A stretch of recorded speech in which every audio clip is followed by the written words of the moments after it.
블런더스의 개. 개 한 마리만 있었으면. 플랜더스는 마을의 이름입니다. 유럽의 작은 나라 벨기에. 거기서도 20채 정도의 집으로 이루어진 아주 작은 마을입니다. 마을에는 목장과 밀밭이 넓게 펼쳐져 있고 집들은 그 사이로 한두 채씩 띄엄띄엄 놓여 있었습니다. 빨간 장밋빛 지붕에 하얀 회벽의 집들은 동화책에서 나오는 집처럼 예뻤습니다. 바람이 불면 창문에서는 초록색의 커튼이 펄럭펄럭 나부끼곤 했습니다. 마을에서 가장 큰 집은 밀방앗간입니다. 마을 한가운데에 자리 잡은 방앗간에는 커다란 풍차가 달려 있습니다. 풍차는 커다란 바람개비 모양인데 바람이 불면 풍차가 돌고 풍차에 이어진 방앗간 기계들이 작동됩니다. 그러면 밀알이 고운 밀가루로 빠집니다. 마을 사람들은 누구나 이 방앗간에 와서 밀을 빻을 수 있었습니다. 방앗간의 오른편에는 까만 뾰족 지붕에 성당이 자리 잡고 있으며 성당에서는 하루에 3번 종을 울렸습니다. 오전 6시, 낮 12시, 오후 6시. 그 시간이면 맑고 고운 종소리가 은은하게 마을을 감쌌습니다. 그 종소리는 마을의 끝에 있는 집에서도 잘 들렸습니다. 그곳은 바로 네로가 살고 있는 곳입니다. 네로야, 저녁종을 치는구나. 어서 돌아오너라. 저녁 먹자. 할아버지가 네로를 불렀습니다. 네로는 초라한 오두막집으로 들어갔습니다. 저녁 식사는 야채를 조금 넣은 밀가루 죽이었습니다. 그나마도 넉넉하지는 않았습니다. 네로는 외할아버지하고 단둘이만 사는 어린 소년입니다. 아빠는 네로가 태어나기도 전에 돌아가셨고 엄마마저도 2살 된 네로를 남겨두고 눈을 감고 말았습니다. 그때부터 외할아버지가 네로를 맡아 키웠습니다. 할아버지는 나이가 80이나 되는 꼬부랑 노인인데다 절뚝절뚝 다리까지 절었습니다.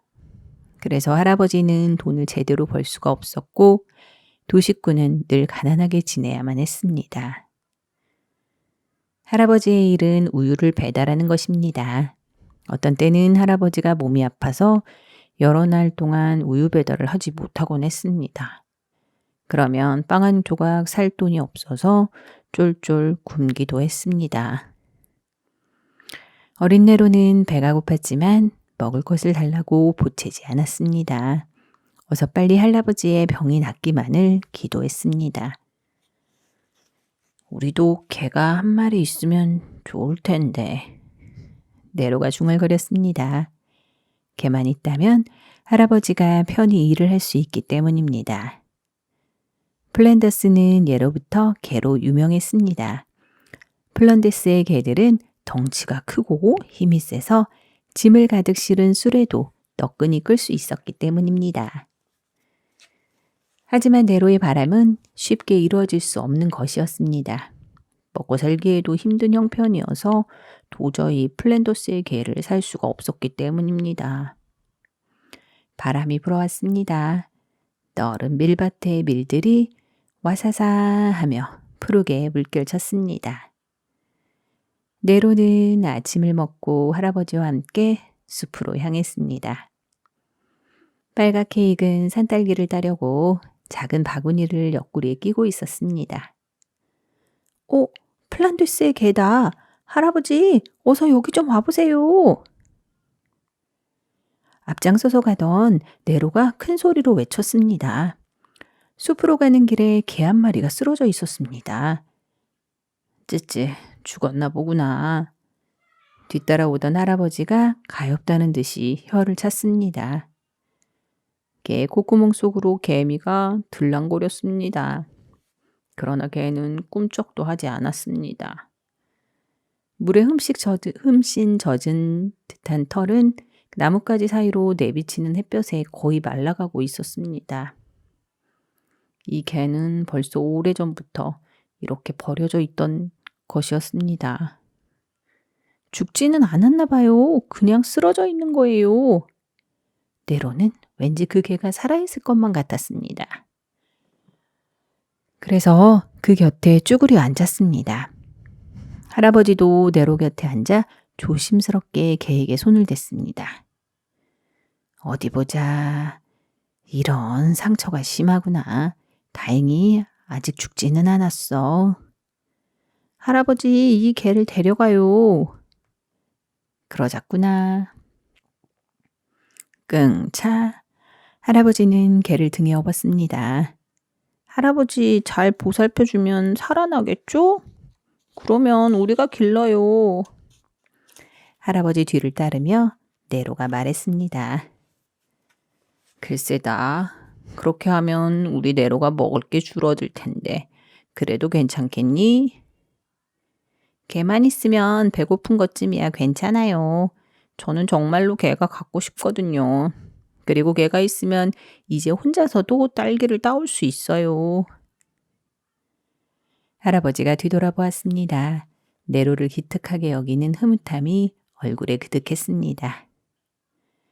우리 네로가 착하구나. 개의 몸에 술에 끓던 자국이 있는 걸 보니 건강해지면 제 밥벌이는 할 수 있을 것 같구나. 개를 키울 수 있게 되자 네로의 발걸음이 가벼워졌습니다.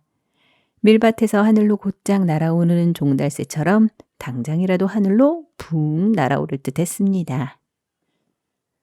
오두막집으로 돌아온 할아버지는 개를 시원한 그늘에 내려놓았습니다. 그리고 점심에 먹으려고 남겨두었던 우유를 가져와 개의 입에 조금씩 흘려 넣어 주었습니다. 어쩌다가 이 지경이 되었니? 이것 좀 먹고 기운을 차려라. 그동안 네로는 개의 다리를 주물러 주었습니다. 네로 역시 개가 어서 기운을 차리고 벌떡 일어나기를 간절히 바랐던 것입니다. 이윽고 개가 슬며시 눈을 떴습니다. 할아버지, 눈을 떴어요. 네로가 저도 모르게 소리쳤습니다. 개는 기쁨에 들떠 소리를 지르는 네로를 물끄러미 바라보더니 이번에는 할아버지 쪽으로 고개를 돌렸습니다. 할아버지가 다가와서 개의 등을 두어 번 쓸어주며 말했습니다. 아유, 이제 정신이 드나 보구나. 뭘 좀 먹여야겠다. 할아버지는 절뚝절뚝 다리를 절며 부엌으로 갔습니다. 그리고 명절이 되면 먹으려고 아껴두었던 버터를 꺼냈습니다. 감자도 썰었습니다. 그리고는 냄비에 밀가루와 버터와 감자를 넣은 후에 죽을 끓이기 시작했습니다. 집안 가득 구수한 죽 냄새가 퍼졌습니다. 냄새를 맡은 개가 코를 벌름거리더니 고개를 번쩍 들었습니다. 이번에는 다리에 힘을 주며 일어섰습니다. 그러나 기운이 딸리는지 다 일어서지도 못하고 그만 털썩 주저앉고 말았습니다. 안 돼, 그냥 누워있어. 네로는 개를 잘 눕혀주었습니다. 개가 네로의 손을 살짝 핥았습니다. 그리고는 앞발만 세우고 앉았습니다. 할아버지, 개가 앉았어요. 네로가 부엌을 향해 소리쳤습니다. 죽을 먹으려고 일어났구나. 할아버지가 뜨거운 죽을 살살 식히면서 그릇에 담았습니다. 냄새만 맡아도 침이 꿀꺽 넘어갔습니다. 할아버지는 죽그릇을 개의 턱 아래 놓아주며 말했습니다. 많이 식었다. 배가 홀쭉한 것을 보니 어지간히도 굶은 모양인데 어서 좀 먹어봐라. 이상한 일이었습니다. 죽그릇에 머리를 파묻고 정신없이 쩝쩝거릴 줄 알았는데 개는 할아버지와 네로를 번갈아 쳐다보기만 했습니다. 오라, 먹어도 괜찮은지 눈치를 살피는구나. 아무리 개라도 먹을 때는 가만히 두어야 하는데 이전에 주인이 그렇지 않았나 보구나. 세상에, 누가 길렀는지 개한테 아주 못되게 했구나. 할아버지는 혀를 끌끌 찼습니다. 겁내지 말고 어서 먹어. 괜찮아. 네로가 죽그릇을 개에게 당겨주며 말했습니다. 두 눈은 여전히 할아버지와 네로의 눈치를 살폈지만 개는 조심스럽게 할짝할짝 죽을 먹기 시작했습니다. 네로는 그 모습을 지켜보며 방실에 웃음을 흘렸습니다. 개를 키우고 싶다는 소망이 이루어진 것 같아서였습니다. 개가 죽을 맛있게 먹자 네로는 개의 머리를 살짝 껴안아 주었습니다. 그러자 개는 네로의 손을 핥으며 일어났습니다. 오, 일어섰네. 기운을 차렸나 봐요. 다행이구나. 개가 네로를 좋아하는 것 같아 지켜보는 할아버지도 흐뭇했습니다. 온몸이 상처투성인 걸 보니 전 주인에게 흠씨 두들겨 맞고 기절했던 게 틀림없어. 모르긴 해도 개가 정신을 잃자 내다 버린 거야. 할아버지의 짐작대로였습니다. 이 개의 주인은 철물장수였습니다. 커다란 수레에 가득 쇠로 만든 무거운 물건을 싣고 이 마을 저 마을로 돌아다니면서 물건을 파는 사람이었습니다. 그 무거운 수레를 이 개 혼자 끌었습니다. 철물장수는 인정머리라고는 눈꽃만큼도 없는 사람이었습니다. 개 혼자 수레를 끌고 언덕길을 끙끙대며 올라가도 뒤에서 밀어준 적이 한 번도 없었습니다.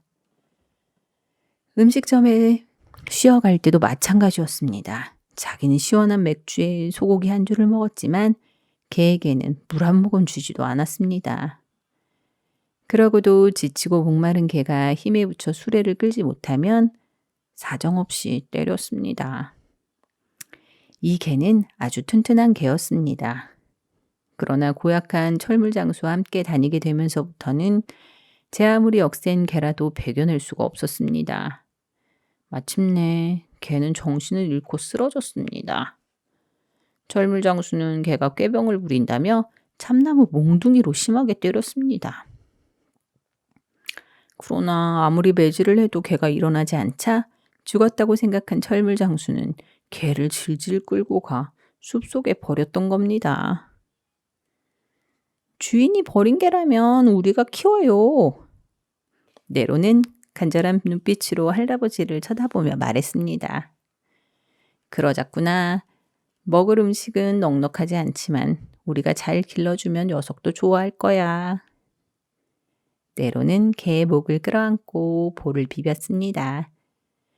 개 이름을 뭐라고 하죠? 이름? 글쎄다. 파트라세라고 불러봐라. 예전에 주인이 특별한 이름을 짓지 않았다면 그게 이름으로 좋을 것 같구나. 네로가 개의 눈을 바라보며 불렀습니다. 파트라세. 개는 꼬리를 살랑살랑 흔들며 앞발을 들어 네로의 손 위에 얹었습니다. 이렇게 해서 파트라세는 네로네 집의 식구가 되었습니다. 며칠 동안 할아버지와 네로의 정성스러운 간호를 받자 파트라세는 완전히 기운을 차렸습니다.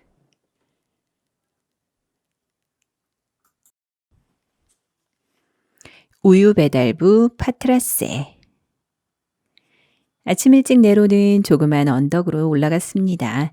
이 언덕에는 언제나 가지가지 꽃들이 활짝 피어 있었습니다. 파트라세는 네로의 발자국을 쫓아 천천히 따라왔습니다. 네로는 언덕 여기저기를 돌아다니며 꽃을 한아름 꺾었습니다. 파트라세, 내가 이 꽃으로 뭘 만드는지 잘 봐. 네로의 작은 손은 송이송이 꽃송이들을 하나씩 이어나갔습니다. 마침내 크고 멋진 꽃목걸이가 완성되었습니다. 내 거야. 우리 집에 온 걸 환영해, 파트라세. 파트라세는 꼬리를 살랑살랑 흔들더니 컹컹 소리내어 짖었습니다. 네로네 집에 와서 파트라세가 소리내어 짖은 것은 이번이 처음이었습니다. 그동안 파트라세는 무거운 수레를 끄느라 턱이 심하게 망가져 있어서 제대로 짖을 수 없었기 때문입니다. 아직도 다 낫지 않은 턱이었지만 감격스러운 파트라세는 가만히 있을 수가 없었던 것입니다. 파트라세! 파트라세의 짖는 소리를 들은 네로의 기쁨은 말로 다 표현할 수가 없었습니다. 네로는 파트라세와 뒤엉켜 푸른 언덕을 떼구르르 구르며 깔깔거렸습니다. 소년의 웃음소리가 들리자 주변의 새들도 푸드덕 날아오르며 우짖었습니다. 파란 하늘에도 흰 구름이 몽실몽실 피어올랐습니다.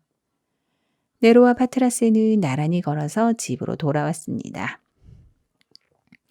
네로는 부엌 선반에서 빵 하나를 꺼냈습니다.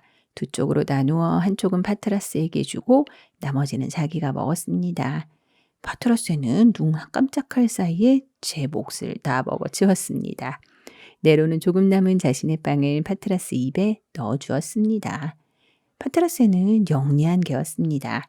네로와 할아버지가 자기를 사랑해준다는 것을 잘 알고 있었습니다. 그래서 나이 든 노인과 어린 손자를 위해 무엇이든 하고 싶었습니다. 할아버지는 아침 일찍 일어나 아침을 먹고 우유 수레를 끌고 마을로 나갔습니다. 그리고 마을을 돌아다니며 무거운 우유통을 수레에 실었습니다. 그 통은 젖소를 키우는 집에서 우유를 받아든 통이었습니다. 통들이 다 모아지면 25km나 떨어진 앤드워프까지 수레를 끌고 갔습니다. 그곳에서 우유를 사는 사람들에게 우유를 팔고 빈통을 수레에 다시 싣고 마을로 돌아왔습니다. 파트라세는 할아버지가 하는 일을 잘 알게 되었습니다. 처음에는 할아버지 수레를 보고 가슴이 철렁 내려앉았습니다.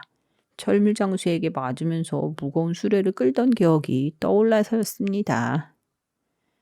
그러나 파트라세는 할아버지와 네로가 철물장수와는 아주 다른 사람이라는 것을 생각해냈습니다. 자신을 보살펴준 고마운 마음도 되새겼습니다. 그래서 절뚝거리며 우유 수레를 끄는 할아버지를 그대로 두고 볼 수 없다고 생각했습니다. 이튿날 할아버지가 수레 앞으로 가자 파트라세는 얼른 수레 손잡이 안으로 들어가서 섰습니다. 파트라세가 왜 저러지? 할아버지는 고개를 갸웃거렸습니다. 파트라세는 수레의 손잡이를 입으로 물고 앞으로 나갔습니다. 오, 세상에, 내가 수레를 끌겠다고? 집에서 나온 네로가 말했습니다. 할아버지, 파트라세는 힘이 세요. 어제 저를 등에 태우고도 끄떡없이 걸어 다녔어요. 파트라스의 생각이 기특하긴 하다만 걔한테 저런 일을 시키는 것은 내키지 않는구나.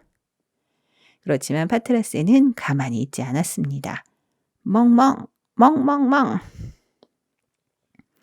파트라스는 꼬리는 물론 온몸을 흔들며 안달이었습니다. 그리고 네로를 쳐다보며 자꾸만 수레를 끄는 모습을 흉내냈습니다. 할아버지, 파트라스가 이렇게 원하잖아요. 어서 수레를 끌게 해주세요. 파트라스는 자기 마음을 몰라주는 할아버지가 답답하기만 했습니다. 저는 충분히 할아버지를 도울 수 있어요. 이런 수레는 아무것도 아니라고요. 저는 엄청나게 무거운 수레도 혼자 끌었어요. 파트라스의 눈에 눈물이 고이더니 이내 주르르 흘러내렸습니다. 전에 고생을 했던 생각이 떠올라 슬펐고 착한 새 주인을 위해서 일하고 싶은데 그 마음을 몰라주어서 속상했던 것입니다. 할아버지도 눈시울이 시큰해졌습니다. 할아버지는 무릎을 굽히고 앉아 파트라스의 머리를 끌어안고 말했습니다. 파트라스야, 내가 집이나 지키는 개인 줄만 알았는데 웬만한 사람보다 생각이 깊구나. 그래, 내 마음을 받아들이마. 하지만 수레를 너 혼자 끌게 하지는 않겠어. 이 할아버지와 같이 끌자꾸나. 누가 뭐래도 너는 우리와 함께 일하고 함께 먹는 식구란다. 파트라세가 기쁜 듯이 컹컹 소리를 내어 짖었습니다. 할아버지와 파트라세의 모습을 보는 네로도 괜히 눈물이 나왔습니다. 할아버지는 부드러운 헝겊으로 멍에를 만들어 수레에 메었습니다. 파트라세는 이 헝겊 멍에를 물고 힘차게 앞으로 나갔습니다. 파트라세가 끄는 수레가 마을에 나타나자 사람들이 모두 기뻐했습니다. 어휴, 잘된 일이에요, 영감님. 연세가 많으신 분이 혼자 수레를 끄는데도 도와드리지 못해 참 죄송했는데 이제 고생 좀 덜으셨어요. 개가 한 몫을 단단히 하는군요. 이제 영감님도 쉬면서 일하실 수 있겠어요. 잘 됐어요. 절룩거리며 무거운 우유통이 담긴 수레를 혼자 끄는 할아버지. 마을 사람들도 그 모습을 보며 매우 안타까워했던 것입니다. 앞에서는 할아버지와 파트라세가 나란히 수레를 끌었고 뒤에서는 어린 네로가 밀며 따라왔습니다. 서로 힘을 합쳐 밀고 당기는 수레. 파트라세는 하나도 힘이 드는 줄 몰랐습니다. 이날은 다른 날보다 훨씬 빨리 집으로 돌아올 수 있었습니다. 그뿐만이 아니었습니다. 다른 날은 돌아오는 할아버지의 걸음이 무겁고 온몸이 피곤해 있었습니다. 그러나 이날은 할아버지의 기분이 매우 좋았습니다. 하나도 피곤하지 않아. 또 한 번 갔다 오라고 해도 다녀올 수 있겠는걸? 이 말을 들은 네로와 파트라스의 얼굴에는 흐뭇한 미소가 번졌습니다. 자, 오늘은 기분이 좋으니까 뭔가 특별한 저녁 식사를 만들어 먹자. 할아버지는 채소 샐러드와 감자 튀김을 만들었습니다. 오랜만에 먹어보는 푸짐한 식사였습니다. 이날 저녁 네로는 특별한 기도를 드렸습니다. 하나님, 파트라세를 갖게 해주셔서 고맙습니다. 파트라세는 개이지만 할아버지를 위해 어려운 일을 하겠다고 나섰습니다. 저도 남의 어려움을 알아서 돕는 사람이 되겠습니다. 오늘 좋은 생각을 하도록 해주셔서 또 고맙습니다. 기도를 마친 네로가 뒤를 돌아보았습니다. 파트라세도 제자리에서 뒷무릎을 꿇고 기도하는 모습으로 앉아 있었습니다. 파트라세, 기도 끝났어. 네로가 살며시 말해주자 파트라세는 그제야 고개를 들고 네로에게로 다가왔습니다. 다음 날은 즐거운 일이 많이 쏟아졌습니다. 우유통 운반을 맡긴 사람들이 할아버지를 돕는 파트라세가 기특하다며 선물을 주었기 때문입니다. 어떤 집에서는 파트라세가 깔고 앉을 방석을 주었고 다른 집에서는 감자를 주었으며 어떤 집에서는 파트라스가 쓸 모자를 주었습니다. 햇빛에 따끈거리던 얼굴이 모자를 쓰자 시원해졌습니다. 눈도 부시지 않았습니다. 하지만 가장 멋진 선물은 따로 있었습니다. 그것은 바로 돼지뼈 요리였습니다. 파트라스에게 돼지뼈 요리는 난생 처음 먹어보는 멋진 음식이었습니다. 파트라스는 돼지뼈가 반들반들 윤이 나도록 깨끗하게 핥아 먹었습니다. 영양을 풍부하고 맛있는 음식을 먹어서인지 파트라스는 힘이 펄펄 솟았습니다. 할아버지가 미처 힘을 쓰기도 전에 자기가 먼저 수레를 당겼습니다. 뒤에서 수레를 밀려고 따라 나선 네로는 밀기는커녕 따라다니기에 바빴습니다. 집으로 돌아올 때는 빈 우유통만 싣고 오기 때문에 수레는 가볍습니다. 그런데 파트라세는 자꾸만 걸음을 멈추고 할아버지와 네로에게 수레에 타라는 몸짓을 했습니다. 우리더러 수레에 타라는 말이니? 할아버지가 물었습니다. 컹. 예, 어서요. 하듯이 파트라세가 짖었습니다. 할아버지가 한바구음을 지으며 말했습니다. 파트라세, 내게 힘든 일을 시키고 싶지 않구나. 그러나 내 마음이 그러니 네로만이라도 타라고 하자. 네로는 아직 어린아이니까 수레에 타더라도 누가 뭐라고 하지 않을 거야. 네로가 수레에 타자 파트라세는 신이 나서 수레를 끌었습니다. 동네 아이들이 부러운 눈길로 그 모습을 지켜보았습니다.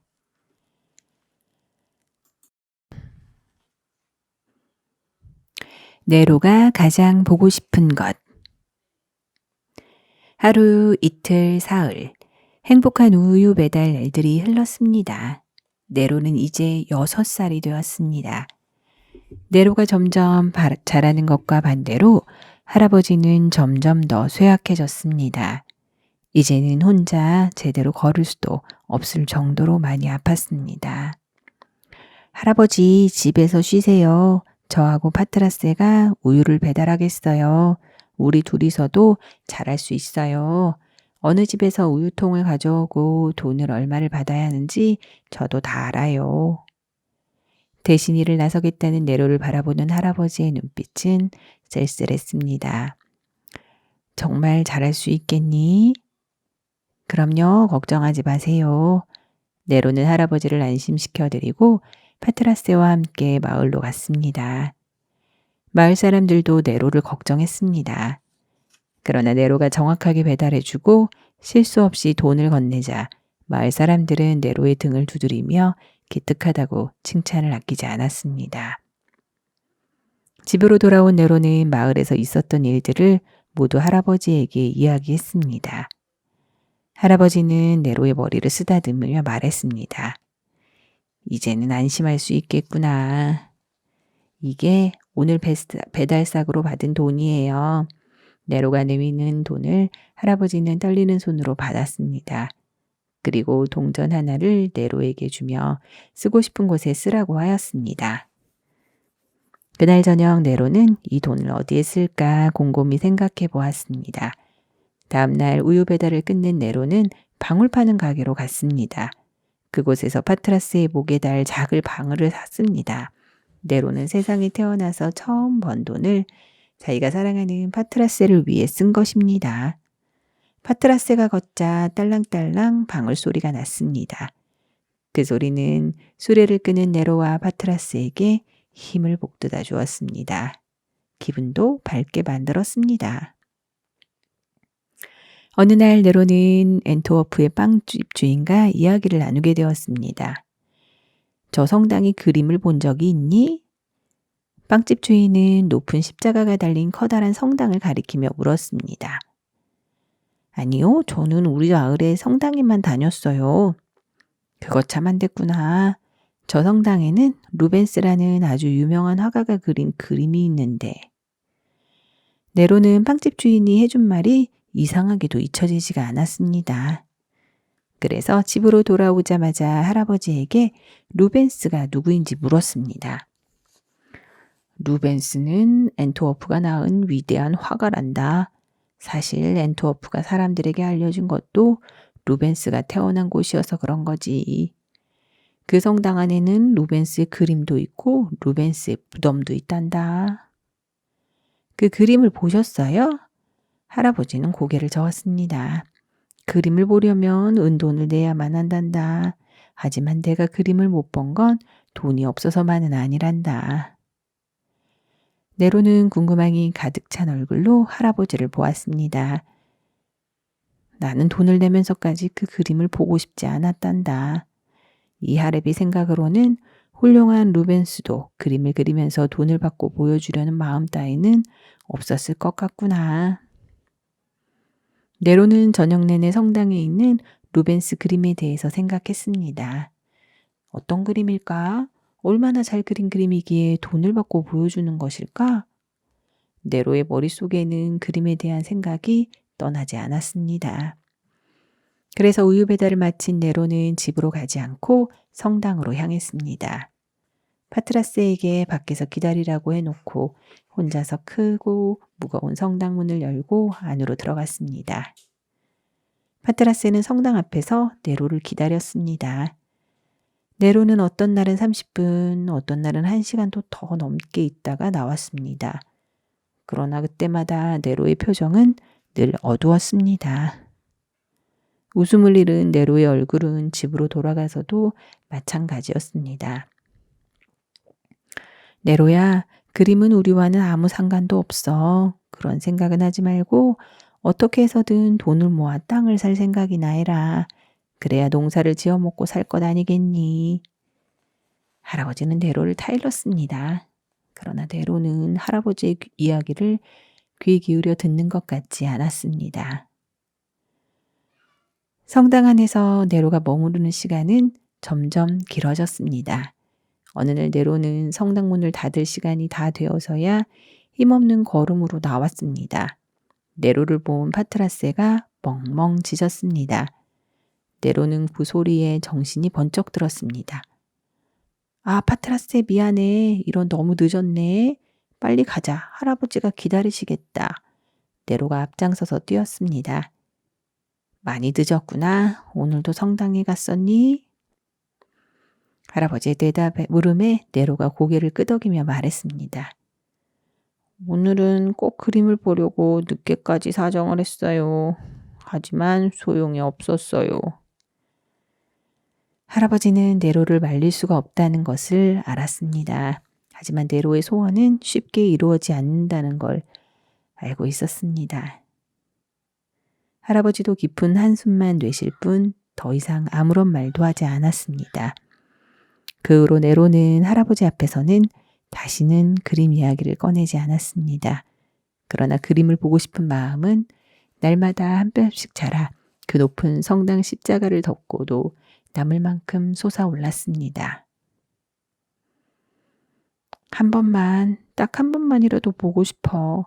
파트라세, 그걸 한 번만이라도 볼 수 있다면 얼마나 좋을까? 네로는 파트라세에게 많은 제 마음을 털어놓았습니다. 네로의 말을 들은 파트라세는 내일은 자기도 성당 안으로 들어가 보기로 마음먹었습니다. 이튿날 파트라세는 성당지기의 눈을 피해 몰래 성당 안으로 들어갔습니다. 네로는 설교단 옆에 꿇어 앉아 있었습니다. 그리고 설교단 뒤편에 있는 그림을 정신없이 바라보고 있었습니다. 그것은 성모 마리아님이 하늘로 올라가는 그림이었습니다. 파트라세는 네로에게 가까이 다가갔습니다. 파트라세가 다가오는 소리에 네로는 고개를 돌렸습니다. 어떻게 들어왔어? 네로는 파트라세를 껴안으며 속삭였습니다. 저거 봐. 내가 보고 싶은 건 저 벽하고 이쪽 벽에 붙은 그림이야. 네로가 가리킨 곳은 설교단 양옆 벽이었습니다. 그 벽에는 그림이 걸려 있었지만 덮개를 씌워서 볼 수 없었습니다. 아, 내가 얼마나 보고 싶은지 루벤스가 안다면 당장에 저 덮개를 걷어 치워줄 텐데. 파트라세, 루벤스도 속상할 거야. 자기 그림을 많은 사람이 볼 수 있다면 더 기쁠 텐데 그렇질 못하잖아. 돈 많은 사람들이 와서 은돈을 낼 때만 겨우 덮개 속에서 빠져나오다니 저 그림도 불쌍하지? 잠시 말을 끊었던 네로가 다시 속삭였습니다. 내가 저 그림을 볼 수 있다면 얼마나 좋을까? 이렇게 말하는 네로의 두 눈에서 눈물이 방울방울 흘러내렸습니다. 파트라세는 네로가 그렇게 보고 싶어하는 것이 무엇인지 알게 되었습니다. 그러나 파트라세는 가슴이 답답했습니다. 네로나 파트라세가 지금 당장 은돈을 구한다는 것은 이 성당 지붕 꼭대기로 오르는 것보다 더 어려운 일이었습니다. 네로와 파트라세가 버는 돈은 고작 그날그날의 식량과 뗄나무를 마련하는 정도였습니다. 그런데도 네로는 가려진 그림을 보고 싶은 마음을 떨쳐낼 수가 없었습니다. 그래서 이 소원은 어린 네로의 마음을 몹시도 쓰라리게 했습니다. 언제부턴가 네로는 혼자 있을 때면 땅바닥에 그림을 그리곤 했습니다. 가느다란 나뭇가지를 쥔 네로의 손은 재빠르게 움직였습니다. 쓱싹쓱싹 나뭇가지가 손바닥으로 잘 쓸어놓은 땅바닥을 스치고 지나갔습니다. 어느새 풀벌레, 동물, 나무들이 선명한 모습으로 흙 위에 새겨졌습니다.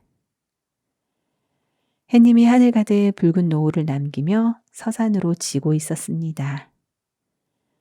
파트라세, 저 언덕과 나무, 풍차 방앗간과 풀꽃들 봐. 낮에 밝은 하늘, 햇살에 있을 때와는 달라 보여. 전에는 알지 못했던 사실들을 발견하자 네로의 눈은 반짝였습니다. 네로는 노을이 만든 새로운 경치를 찬찬히 바라보았습니다.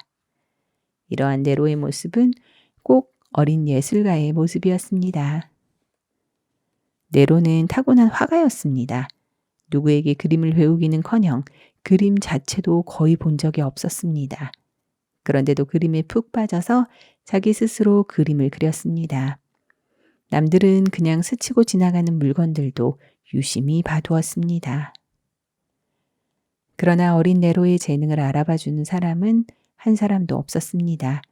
할아버지도 전혀 눈치채지 못했습니다. 심지어는 네로 자신도 자기가 그림의 재능이 얼마나 타고났는지 몰랐습니다.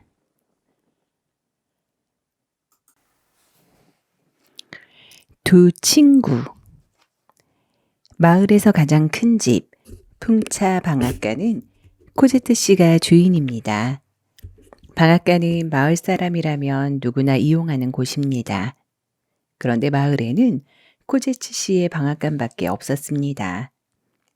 그래서 방앗간 주인 코제츠 씨는 마을에서 가장 큰 부자가 되었습니다.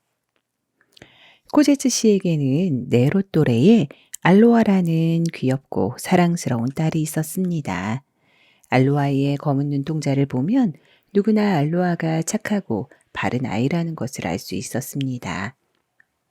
부잣집 딸이었을 뿐만 아니라 예쁘고 착한 알로아에게는 친구가 딱 한 명 있었는데 그것은 바로 네로였습니다. 딸랑딸랑. 오늘도 우유를 배달하는 네로의 수레가 알로아네 집 가까이에 지나고 있었습니다. 알로아는 길 쪽으로 난 창문으로 달려가 문을 활짝 열고 손을 흔들었습니다. 네로, 잘 갔다 와. 알로아의 배웅을 받은 네로도 마주 손을 흔들었습니다. 바트라스도 컹컹 짖으며 아는 체를 했습니다. 알로아는 네로가 일을 마치고 돌아가는 시간도 잘 알고 있었습니다. 미리 집 앞에서 기다리고 있다가 언덕이나 들판으로 함께 나가 놀았습니다. 네로는 알로아에게 꽃 목걸이를 만들어주곤 했습니다. 일요일에는 성당에 나가 나란히 앉아 미사를 드렸습니다. 때로는 알로아네 집 난로가에서 감자를 구워 먹기도 했습니다. 알로아는 네로에게 맛있는 과자를, 파트라시에게는 빵과 고깃뼈를 주었습니다. 소꿉동무였던 두 아이는 한 해, 두 해의 해가 바뀌면서 점점 서로에게 가장 소중한 친구가 되어갔습니다. 구름 한 점 없는 하늘에서는 따가운 가을 햇살을 온 벌판으로 뿜어내렸습니다. 코제트 씨는 방앗간 뒤쪽에 있는 목장 앞을 지나다가 마른 풀냄새가 콧수염을 기른 코제트 씨의 코를 간지럽혔습니다. 그때 밝고 즐거운 목소리를 들었습니다. 알로아의 목소리였습니다. 빨간 꽃무늬가 수놓인 하얀 옷을 입고 머리에는 꽃모자를 가볍게 눌러 쓴 알로아. 내 딸이지만 정말 예쁘구나. 참 잘 자라주었어. 이제 조금 있으면 결혼을 시켜야겠어. 코제트 씨는 흐뭇한 마음으로 알로아를 바라보았습니다. 그런데 알로아는 가까이에서 아빠를 지켜보는 줄을 전혀 몰랐습니다. 어떤 한 곳만 바라보고 있었기 때문이었습니다. 코제트 씨는 알로아가 보는 것을 쳐다보았습니다. 그곳에는 풀더미 속에 푹 파묻힌 네로가 있었습니다. 한 손에 널판지 조각을 잡고 다른 손으로는 까만 숯검정을 들고 열심히 그림을 그렸습니다. 코제츠 씨는 발돋움을 하고 네로의 그림을 넘겨다 보았습니다. 앉아있는 알로아도 예뻤지만 그림 속의 알로아의 모습도 참으로 멋졌습니다. 코제츠 씨가 인기척을 냈습니다. 그러자 알로아와 네로가 고개를 돌렸습니다. 알로아는 아빠에게 말했습니다. 아빠, 이것 좀 보세요. 제 초상화예요. 네로에게서 그림을 받아든 알로아는 자랑스럽게 아빠에게 내밀었습니다. 아빠를 쳐다보는 알로아의 눈은 아빠의 칭찬을 기대하느라 반짝반짝 빛을 내고 있었습니다. 그러나 코제츠 씨의 딸의 코제츠 씨는 딸의 눈빛을 외면하며 짜증 섞인 목소리로 말했습니다. 알로아, 여기서 뭘 하니? 어서 집에 가거라. 방앗간과 넓은 목장을 다 잃어도 이 예쁜 딸만은 지키고 싶은 코제트 씨였습니다. 그런 귀한 딸 알로아가 네로와 어울리는 것이 싫었습니다. 코제트 씨는 알로아를 동네의 부자나 지체 높은 가문의 아들과 결혼시키고 싶었습니다. 그런데 가만히 보니 알로아는 네로를 무척 좋아하고 있었습니다. 그래서 알로아가 네로와 더 이상 놀지 못하게 하기로 마음먹은 것입니다. 아버지의 생각을 알 리 없는 알로아는 칭찬은커녕 나무라는 듯한 아빠의 말에 너무나 당황했습니다. 아빠에게 서운하고 네로에게 미안한 마음이 들자 저도 모르게 눈물을 흘렸습니다. 빨리 집에 가라는데 왜 눈물이냐? 아빠는 알로아의 눈물은 아랑곳하지 않고 더 거칠게 나무랐습니다. 네로에게도 야단을 쳤습니다. 너는 매일 알로아를 불러내서는 이따위 장난질이나 하고 있냐? 네로는 말없이 고개를 숙였습니다. 누가 너한테 알로아의 초상화를 그리라고 했니? 왜 시키지도 않은 짓을 하는 거야? 그냥 알로아가 예뻐서 그려보고 싶었어요. 저는 무엇이든 아름다운 것을 보면 그림에 담아보고 싶거든요. 코제츠 씨는 다시 한번 그림을 보았습니다. 널판지를 휙 던져버렸으면 속이 시원하겠는데 그렇게 하기에는 그림이 너무 아까웠습니다. 그래서 생각을 바꿔 주머니에서 은돈을 꺼내주며 말했습니다. 다시는 이런 짓을 하지 마라. 물론 알로아도 불러내지 말고 이 그림은 알로아의 엄마가 좋아할 것 같으니 이 은돈을 주고 내가 가져가마. 은돈 한 입에 그림을 팔라는 뜻이었습니다. 네로에게는 처음 있는 일이었습니다. 저는 그림을 팔려고 그리지는 않아요. 마음에 드시면 그냥 가져가세요. 간신히 말을 마친 네로는 벌판을 가로질러 달렸습니다. 그 곁을 파트라세가 따랐습니다. 오두막집 가까이 와서야 천천히 걷기 시작했습니다. 파트라세가 자꾸 네로를 올려다보았습니다. 하고픈 이야기가 있을 때 하는 파트라세의 버릇입니다. 네로는 걸음을 멈췄습니다. 파트라세는 알로아네 집 쪽으로 머리를 돌리며 눈을 껌뻑거렸습니다. 알겠다. 왜 알로아네 아빠가 주시는 돈을 안 받았냐는 거지? 파트라세가 바로 그 말이라는 듯이 꼬리를 살랑살랑 흔들었습니다. 나도 받고 싶었어. 그 은돈이면 엔트워프 성당의 그림을 볼 수 있잖아. 처음엔 그래서 받으려고 했어. 하지만 돈을 받고 그림을 팔 수는 없었어. 파트라세는 꼬리를 축 늘어뜨렸습니다. 네로가 그림을 볼 수 있는 기회를 놓친 것이 너무나 안타까워서였습니다. 괜찮아 파트라세. 난 은돈을 안 받은 게 오히려 자랑스러워. 돈을 받았다면 후회했을 거야. 한편 코제츠 씨는 알로아가 울면서 집으로 갔기 때문에 기분이 언짢았습니다. 게다가 돈을 주었는데도 거절을 당하고 보니 더 속이 상했습니다. 그래서 집에 도착하자마자 아내에게 화를 냈습니다. 알로아를 네로와 못 놀게 해요. 그 녀석은 벌써 15살이야. 그림을 그려준답시고 자꾸만 알로아를 깨어내는 것 같다고. 알았어요. 하지만 네로는 착한 아이예요. 알로아의 엄마는 네로를 두둔해 주었습니다. 그리고 남편이 내린 그림을 보더니 감탄했습니다. 어머, 이건 알로아네. 너무 똑같아요. 네로가 그렸어요? 코제트 씨는 못마땅하다는 듯 말했습니다. 알로아가 듣는 데서는 그림을 칭찬하지 마시오. 어쨌든 훌륭한 그림임에는 틀림없어요. 이 벽에 걸어두어야겠어요. 알로아의 엄마는 난로 위쪽에 초상화를 걸었습니다. 벽에 걸리자 그림은 더욱 그럴듯하고 훌륭해 보였습니다. 녀석이 나쁜 아이가 아니라는 건 알지만 자꾸 칭찬을 하면 우리 알로라와 끝까지 어울릴 게 아니오. 난 그런 거지나 다름없는 아이에게 우리 알로아를 줄 생각이 없소.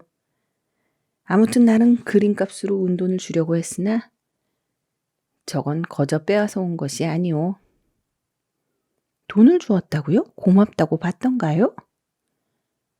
얼른 받을 줄 알았는데 안 받더군. 가난하긴 하지만 제법 그릇이 큰 녀석이야. 그렇다면 알로와 친해지는 걸 막을 필요가 없잖아요. 아내의 말에 코제츠 씨는 벌컥 화를 내며 소리를 질렀습니다. 여태까지 내 말을 뭐로 들은 것이오? 만일 알로아가 그 녀석과 결혼하겠다고 하면 난 수녀원에 맡겨서라도 바깥에는 얼씬도 못하게 할 거요. 코제츠 씨가 그럴수록 알로아의 마음은 더욱 네로 곁으로 달려갔습니다.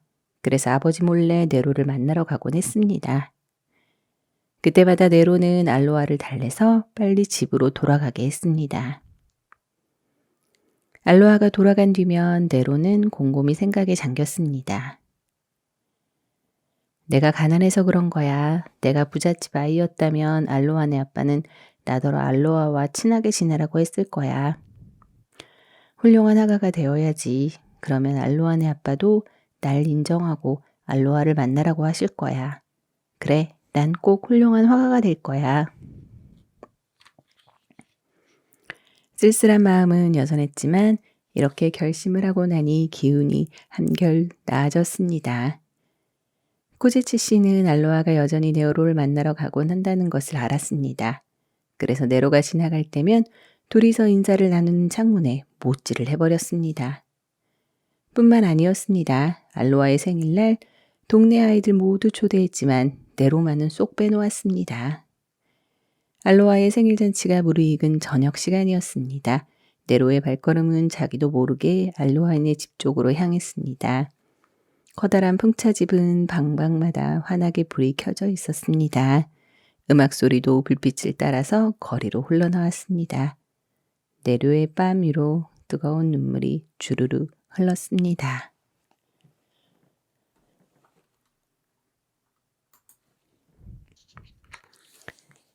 그림은 내 생명이야. 유명한 화가가 되겠다고 마음을 먹자 네로는 바빠졌습니다. 부지런히 그림 연습을 해야만 했으니까요. 아무도 쓰지 않는 창고에 그림방을 만들었습니다. 그리고 직접 그림틀을 짰습니다. 그림을 그릴 종이도 샀습니다. 그 종이는 화가들이 쓰는 좋은 도화지가 아니었습니다. 값비싼 시험지였습니다. 그러나 이것마저도 네로가 몇 끼를 굶어가며 모은 돈으로 간신히 산 것이었습니다. 사실 그림 공부를 전혀 해보지 못한 네로는 도화지라는 것이 있다는 것도 몰랐습니다. 색색의 물감도 몰랐습니다. 그래서 목탄을 하나 사왔습니다. 마침내 네로는 그림을 그리기 시작했습니다. 그것은 쓰러진 나무 위에 걸터 앉은 노인의 모습이었습니다. 네로는 마을을 오가다가 해질녘이면 한 노인이 그렇게 앉아있는 모습을 여러 번 보았습니다.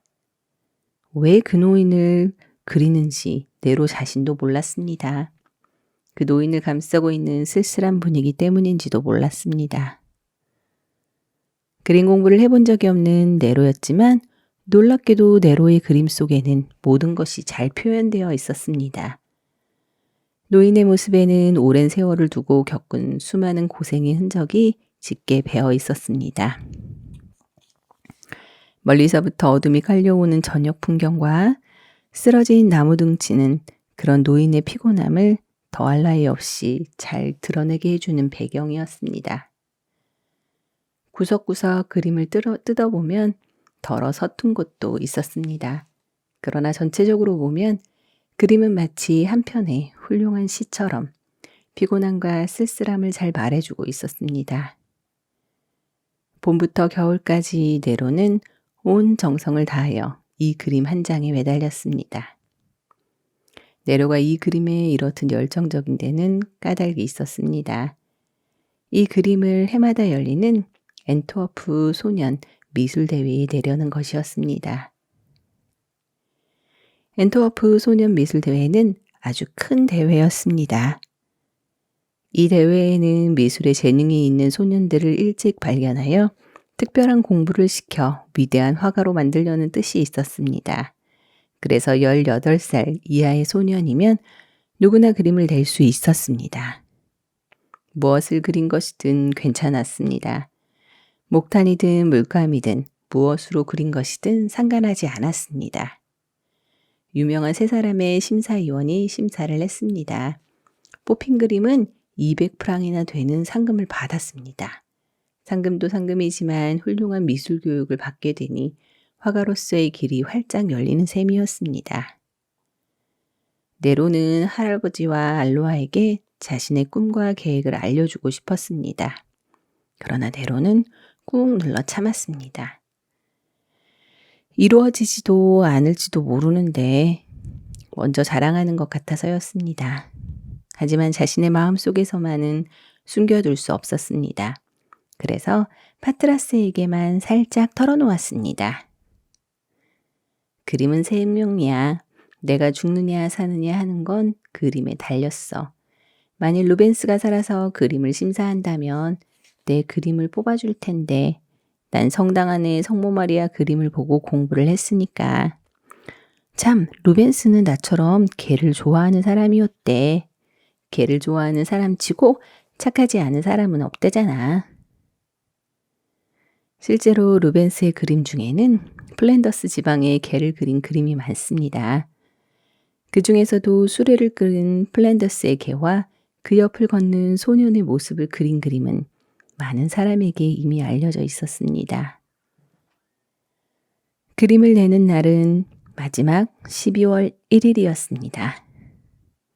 이른 새벽 네로는 우유수레에 그동안 온 정성을 들여 그림을 실었습니다.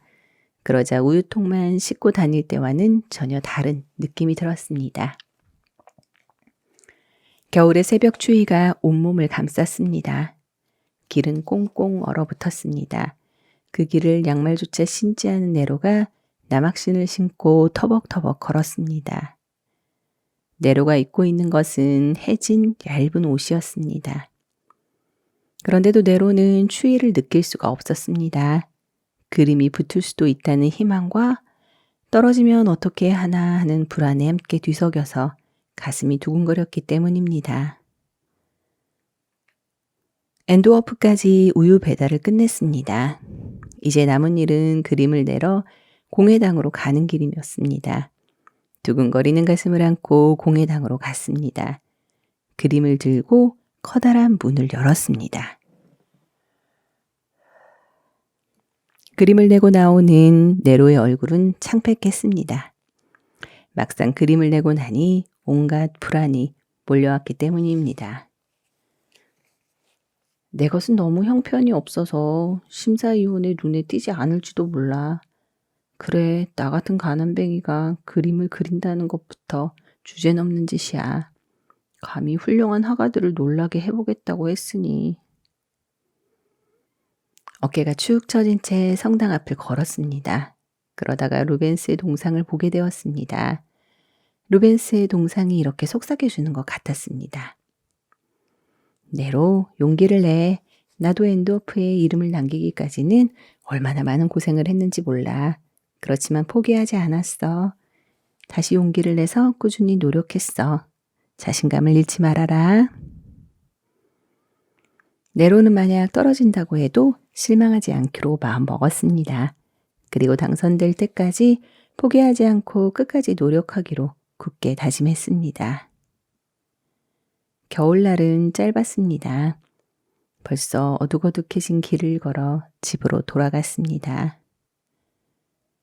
저 멀리 집이 보일 때쯤 깜깜한 하늘에서 하얀 눈이 너풀너풀 떨어져 내렸습니다. 하루 종일 긴장과 불안 속에서 서성이던 네로는 곧장 알로아에게 달려가고 싶었습니다. 알로아, 눈이 와. 크게 외치며 알로아와 눈 속을 뛰어다니고 싶었습니다. 미술대회에 그림을 낸 이야기랑 자기가 얼마나 불안하고 떨리는지도 다 말해주고 싶었습니다. 그러나 네로는 자기 마음을 꾹꾹 눌렀습니다. 눈은 밤새도록 내렸습니다. 이튿날도 또 그 다음 날도 끊임없이 내렸습니다. 플랜더스는 온통 흰눈 세상이 되었습니다. 마을은 이제 길과 밭을 구별할 수 없게 되었습니다. 파트라스에는 우유 배달을 할 수가 없게 되었습니다. 수레바퀴가 눈구덩이에 빠져버리면 늙은 파트라스가 너무나 애를 먹기 때문이었습니다. 파트라스는 전 주인에게 너무 심하게 매를 맞아서 신경통이 생겼습니다. 그런데 이것이 나이가 들면서 다시 아파와 다리를 절뚝이게 되었습니다. 이렇게 눈이라도 내리는 날이면 무릎이 퉁퉁 부어서 도저히 걸을 수가 없을 정도였습니다. 할아버지가 파트라세를 불렀습니다. 파트라세는 다리를 절뚝이며 할아버지 침대 가까이로 다가갔습니다. 가엾은 파트라세, 머자나 너하고 나는 조용한 무덤 속에서 쉬게 될 거야. 할아버지는 파트라스의 머리를 쓰다듬으며 한없이 힘없이 중얼거렸습니다. 할아버지가 지쳐서 쓰다듬기를 멈추자 이번엔 파트라스가 할아버지의 손등을 핥았습니다. 이리저리 힘없이 밀려버리는 할아버지의 손등을 파트라스가 정성껏 핥았습니다. 이 모습을 옆에서 지켜보는 네로의 마음은 뭐라고 설명할 수 없는 이상한 감정으로 변했습니다. 할아버지는 그런 네로의 모습을 말없이 지켜보았습니다. 내가 죽으면 넌 혼자 남겠지? 파트라세도 곧 나를 따라오면 넌 완전히 혼자가 되겠구나. 불쌍한 것. 가난뱅이라서 사랑하는 알로아하고도 같이 지낼 수가 없으니. 네로는 네로대로 자기 생각에 빠졌습니다. 할아버지께서 왜 저에게 농사지은 딸을 사라고 하셨는지 알아요. 하지만 제가 하고 싶은 건 그림을 그리는 일이에요. 당장 오막살이 집세도 낼 수 없는데 그림을 그리겠다니. 할아버지는 말릴 수밖에 없으시겠죠. 네로는 할아버지에게 자기 꿈을 이야기하고 싶었습니다. 그러나 제철일지를 생각하곤 입을 꼭 다물었습니다. 할아버지는 할아버지대로 네로의 복잡한 얼굴을 바라보며 마음속으로 말했습니다. 네로야, 이 할아버지는 내게 아무런 힘이 못 되고 있구나. 하지만 내가 해보고 싶은 걸 해보라고 말해주고 싶구나. 농부가 되지 않아도 괜찮아. 네로는 심사 결과가 발표될 때까지 할아버지에게는 모든 일을 비밀로 하고 싶습니다. 12월 24일 자기 그림이 뽑혀서 공예당에 내걸리는 그날만을 기다리며 하루하루를 보냈습니다.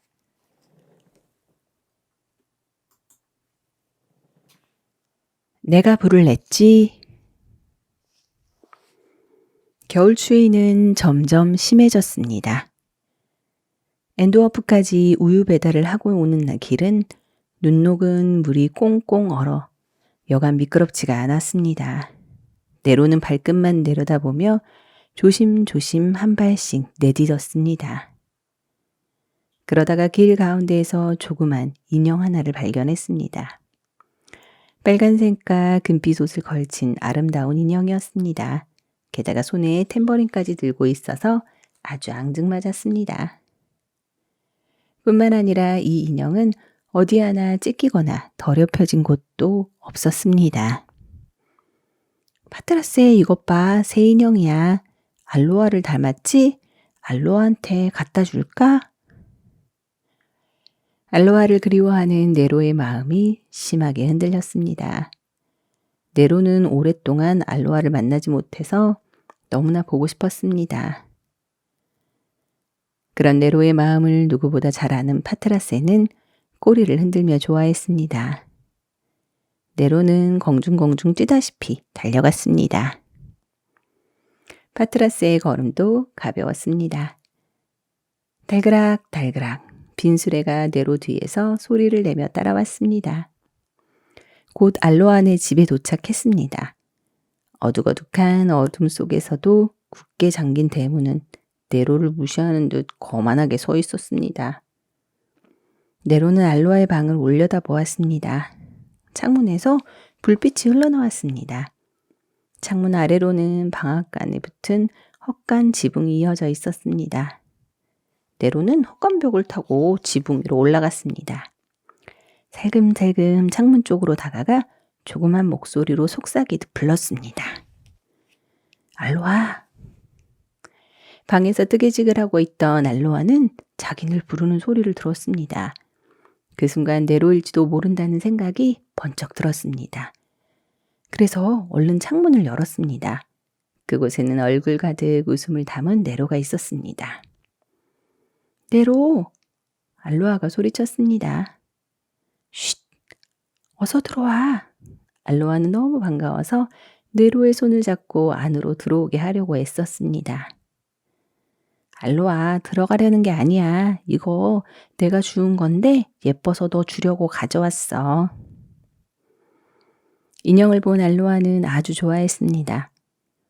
어머, 정말 귀여운 인형이네. 네로야, 고마워. 알로아, 그만 갈게. 내 아빠한테 들키면 또 야단 맞을 테니까. 네로와 알로아는 아쉬운 작별을 했습니다.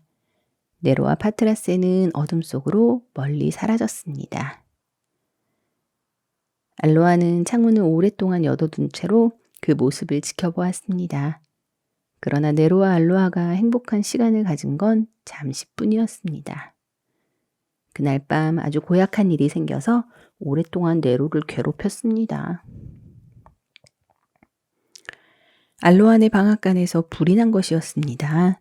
그 불로 창고의 밀이 거의 모두 타버렸습니다.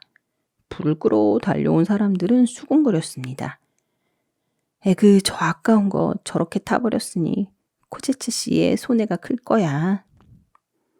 코제츠 씨는 몹시 화가 나서 마구 소리를 질렀습니다. 나만큼 불조심을 철저히 하는 사람이 있으면 나와보라고 해. 그런데도 불이라니. 이건 분명히 누가 일부러 불을 낸 거라고. 내 재산이 없어지길 바라는 놈이 도대체 누구냔 말이야. 그러자 마을 사람 중 누군가 맞장구를 쳤습니다.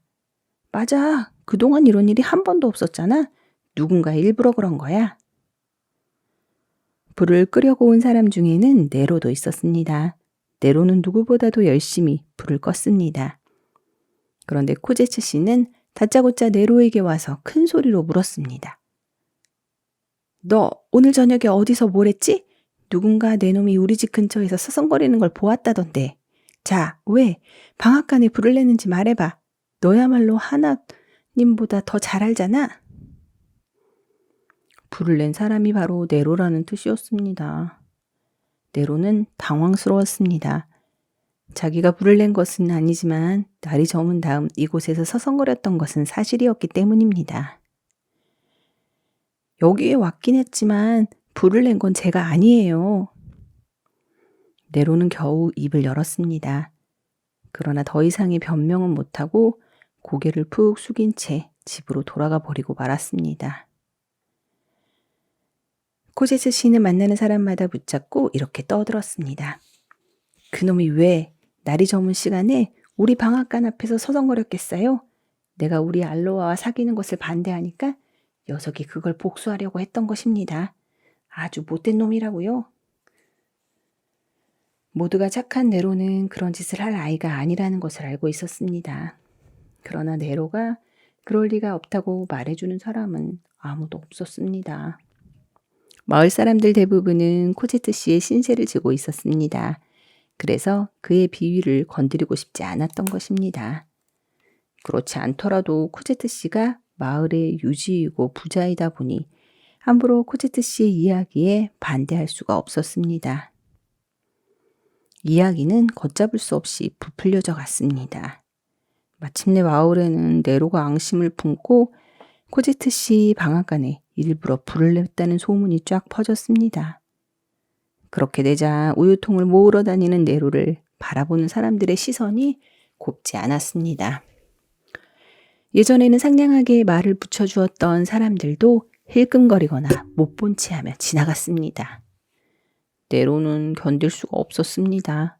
그래서 큰 소리로 나는 결코 아니라고 외치고 싶었습니다. 그러나 그렇게 해봐야 아무런 소용이 없다는 것을 잘 알고 있었습니다. 그래서 네로는 잔뜩 기가 죽은 채 죄인처럼 발끝만 내려다보고 다닐 뿐이었습니다. 알로아는 아빠가 네로를 의심한다는 것을 알고 가슴이 아팠습니다. 아빠, 네로는 결코 그런 애가 아니에요. 알로아는 아빠의 마음을 돌려보려고 애를 썼습니다. 그러나 코제트 씨는 그런 알로아가 매우 못마땅했습니다. 그날 우리 집 근처에 네로가 해먹어 다녔다는 것을 본 사람이 있어. 그건 사실이에요. 네로는 저한테 인형을 주려고 왔었으니까요. 하지만 그것뿐이었어요. 네로는 불을 낼 아이가 아니에요. 그랬다면 저한테 왜 인형을 주었겠어요? 뭐? 인형을? 너희들 그동안 내 말을 어기고 서로 만나고 있었던 거냐? 설마 그놈이 준 인형을 받은 건 아니겠지? 코제츠 씨의 분노는 하늘 끝까지 치솟았습니다. 당장 인형을 가져오라고 고래고래 소리를 질렀습니다. 그러자 알로아의 엄마가 나서서 말렸습니다. 여보, 진정하세요. 알로아 말대로 네로는 그렇게 나쁜 애가 아니라고요. 알로아가 자꾸 찾아갔더니 아버지 마음이 상할 거라며 오히려 타일렀다는군요. 그런 걸 보아도 그 아이가 착한 아이라는 걸 알 수 있잖아요. 그런 아이에게 불을 냈다고 하는 건 엉뚱한 누명을 쓰이는 거예요. 아내의 말을 들은 코제트 씨도 그제야 자기가 너무 심했다고 인정을 했습니다. 그러나 고집쟁이 코제트 씨는 네로를 미워하는 마음까지 거두지는 않았습니다. 점점 크리스마스가 다가오고 있었습니다. 그날을 가장 절실히 기다리는 사람은 네로였습니다. 12월 24일이면 그림 대회의 당선자를 발표하기 때문입니다. 내 그림이 뽑히기만 하면 사람들의 의심도 다 풀릴 거야. 네로는 이렇게 생각하며 마음을 달랬습니다. 그러나 그때까지 네로의 형편은 견디기 힘들 정도로 어려웠습니다. 명절이 다가오면 전에는 마을 사람들이 음식을 조금씩 나누어 주곤 했습니다. 그러나 지금은 아무도 네로를 거들떠보지도 않았습니다. 날이 추운데 우유 배달을 하느라고 고생이 많다며 장작을 나누어 주는 사람도 있었습니다. 그러나 올해는 아무도 그렇게 하지 않았습니다. 모두가 그 엉뚱한 누명 때문에 겪은 고통이었습니다. 그러나 아픔은 이것으로 끝나지 않았습니다. 더 엄청난 시련이 네로를 기다리고 있었습니다. 달랑 3통. 마을에 새로운 우유 배달꾼이 등장했습니다. 그는 엔드워프에서 마차를 타고 와서 우유를 사갔습니다. 이렇게 되자 마을 사람들은 네로에게 우유를 맡기지 않고 그 사람에게 우유를 직접 팔아 넘겼습니다. 네로는 다음 날처럼 한 집 한 집 우유통을 거두러 갔습니다. 그때 집주인이 말했습니다. 이젠 올 필요가 없겠구나. 직접 돈을 주고 사가는 사람이 생겼으니까. 네로는 그만 눈앞이 캄캄했습니다. 우유를 배달해주고 번 돈은 그리 많지 않았습니다. 그 돈으로는 남들처럼 뽀얀 빵커녕 시커먼 빵도 겨우 살 정도였습니다. 그런데 이제는 그것마저도 사 먹지 못하게 되었던 것입니다. 네로의 아픈 마음을 더 후벼파는 것은 파트라스였습니다. 아무것도 모르는 파트라스는 이제부터 올 필요가 없다는 집 앞으로 자꾸만 수레를 끌고 갔기 때문이었습니다. 파트라스는 오랫동안 우유 배달을 해오면서 그렇게 습관이 들었습니다. 그런데 꼭 습관 때문만은 아니었습니다. 집주인에게 가서 다시 전처럼 일을 맡겨달라고 애원이라도 해보려고 그랬던 것입니다. 어떤 사람은 파트라스의 이런 모습을 보고 마음이 흔들렸습니다. 안 그래도 겨우겨우 살아가는 네로인데 일을 떼버리고 나니 마음이 아팠던 것입니다. 그래서 우유를 넘기고 받는 돈이 좀 적더라도 네로에게 다시 일을 맡기는 사람도 있었습니다. 하지만 그것도 오래가지 못했습니다. 새우유 배달꾼 뒤에는 코제츠 씨가 있었기 때문입니다. 코제츠 씨는 네로의 일거리를 빼앗으려고 했습니다. 녀석이 우유 배달 일을 못하게 되는데 이 마을에서 더 이상 버틸 수 있겠어. 먹고 살려면 마을을 떠나야지. 그렇게 되면 알로아도 떠나간 네로를 더 이상 생각하지 않을 거야. 그렇고 말고. 그래서 코제트 씨가 남몰래 엔드워프로 가서 새 우유 배달꾼을 알아보았던 것입니다. 마을 사람들은 코제트 씨의 비유를 건드릴 수 없었습니다. 농사철이 되면 코제트 씨의 밭에 가서 품을 팔아서 돈을 벌었습니다. 때문에 그의 비유를 건드렸다간 일거리를 맡지 못할 게 뻔했습니다. 이제 네로의 수레는 예전과 비교하면 빈 수레나 다름없었습니다. 수레를 끌고 터덜터덜 마을을 빠져나가는 모습은 너무나 처량했습니다. 수레는 가벼웠지만 네로의 마음은 그만큼 무거워졌습니다. 앞으로 어떻게 먹고 살아야 할지 막막하기만 했습니다. 네로는 국리 끝에 알로아를 찾아가기로 했습니다. 눈 덮인 헛간 지붕을 타고 알로아의 방의 창문을 향해 기어갔습니다. 얇은 옷은 곧 눈에 젖었습니다. 알로아의 방 안 난로에는 따뜻한 불길이 활활 타오르고 있었습니다. 난로 곁에서 알로아는 그림책을 보고 있었습니다. 네로는 조심스럽게 창문을 두드렸습니다. 고개를 돌린 알로아가 달려와 창문을 열었습니다. 네로, 눈이 이렇게 오는데 어쩐 일이야? 부탁이 있어, 알로아. 말만 해, 내로 뭐든지. 새 우유 배달꾼이 다른 마을로 가서 우유 배달을 하도록 너희 아빠에게 말씀 좀 드려줘. 새 우유 배달꾼?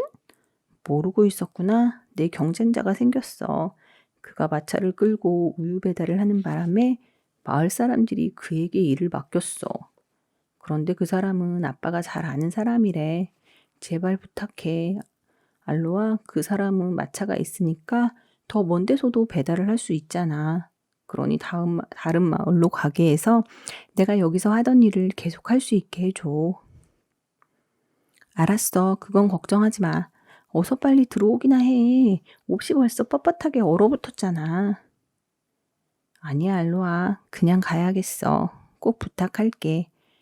우리 할아버지가 너무 불쌍하고 나와 파트라스도 굶어 죽지 않으려면 그 방법밖에 없거든.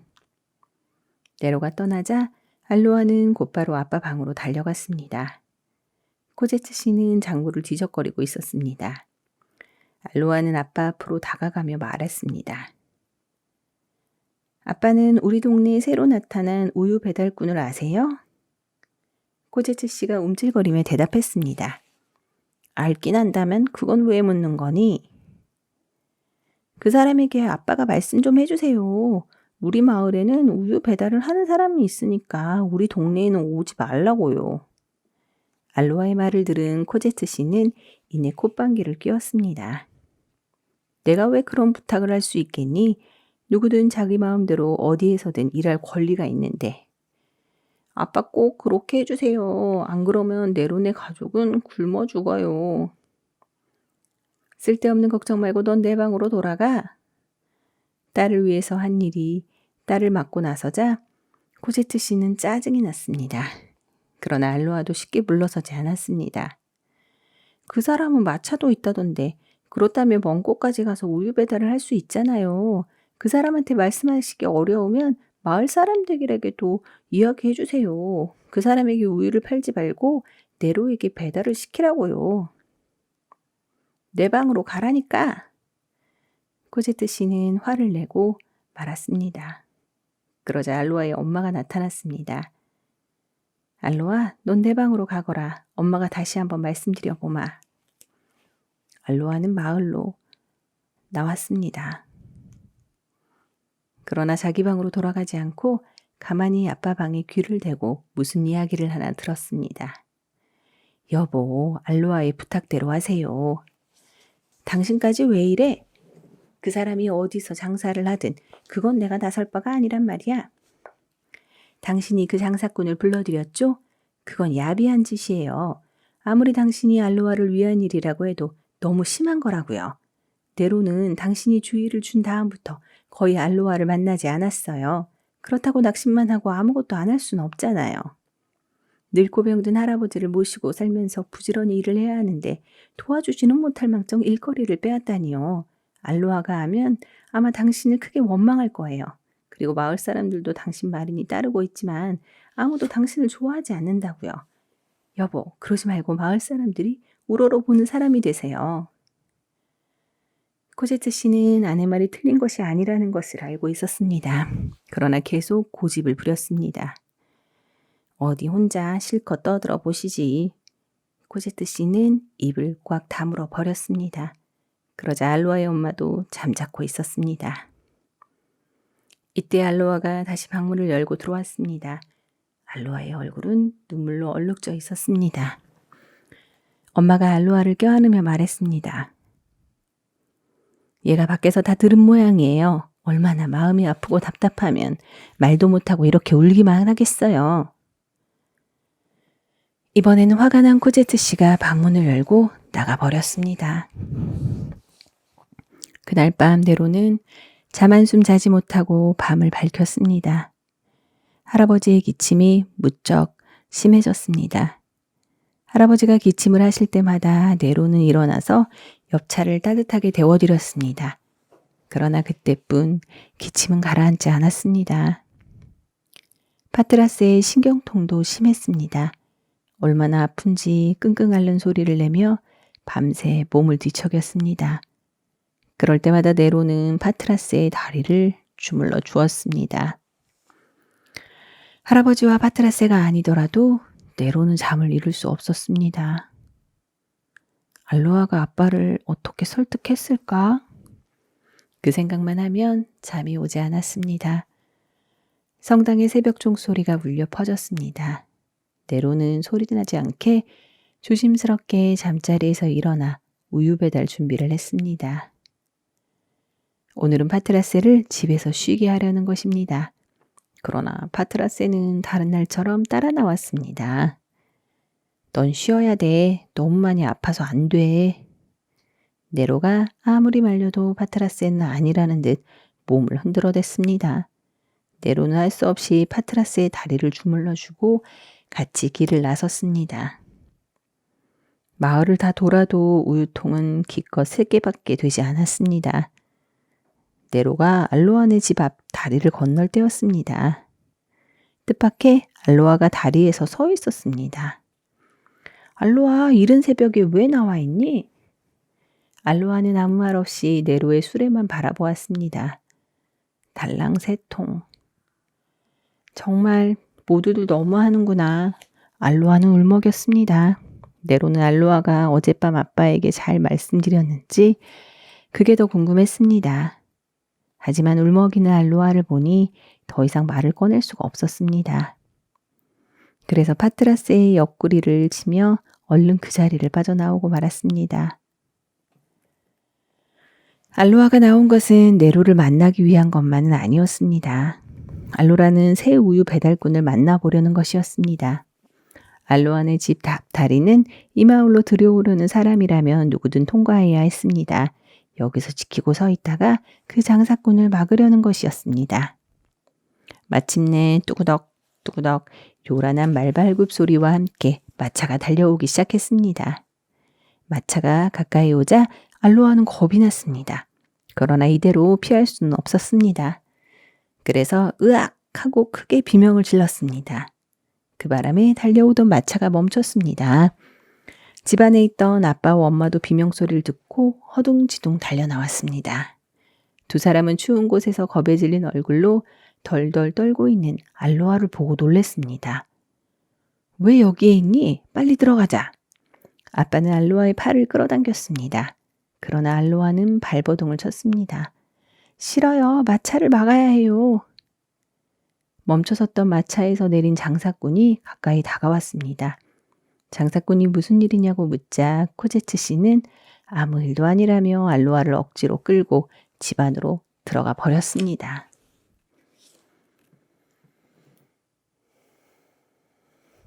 하얀 무지개. 네로는 엔드워프에 다다를 때까지도 가슴이 쓰라렸습니다. 역시 무리였어. 차라리 엔드워프에서 일거리를 찾아보자. 우유 배달이 끝나면 시간이 남으니까 그게 좋겠어. 배달을 끝낸 네로는 이곳저곳 돌아다니며 일자리를 알아보았습니다. 그러나 네로를 쓰겠다는 곳은 한 군데도 없었습니다.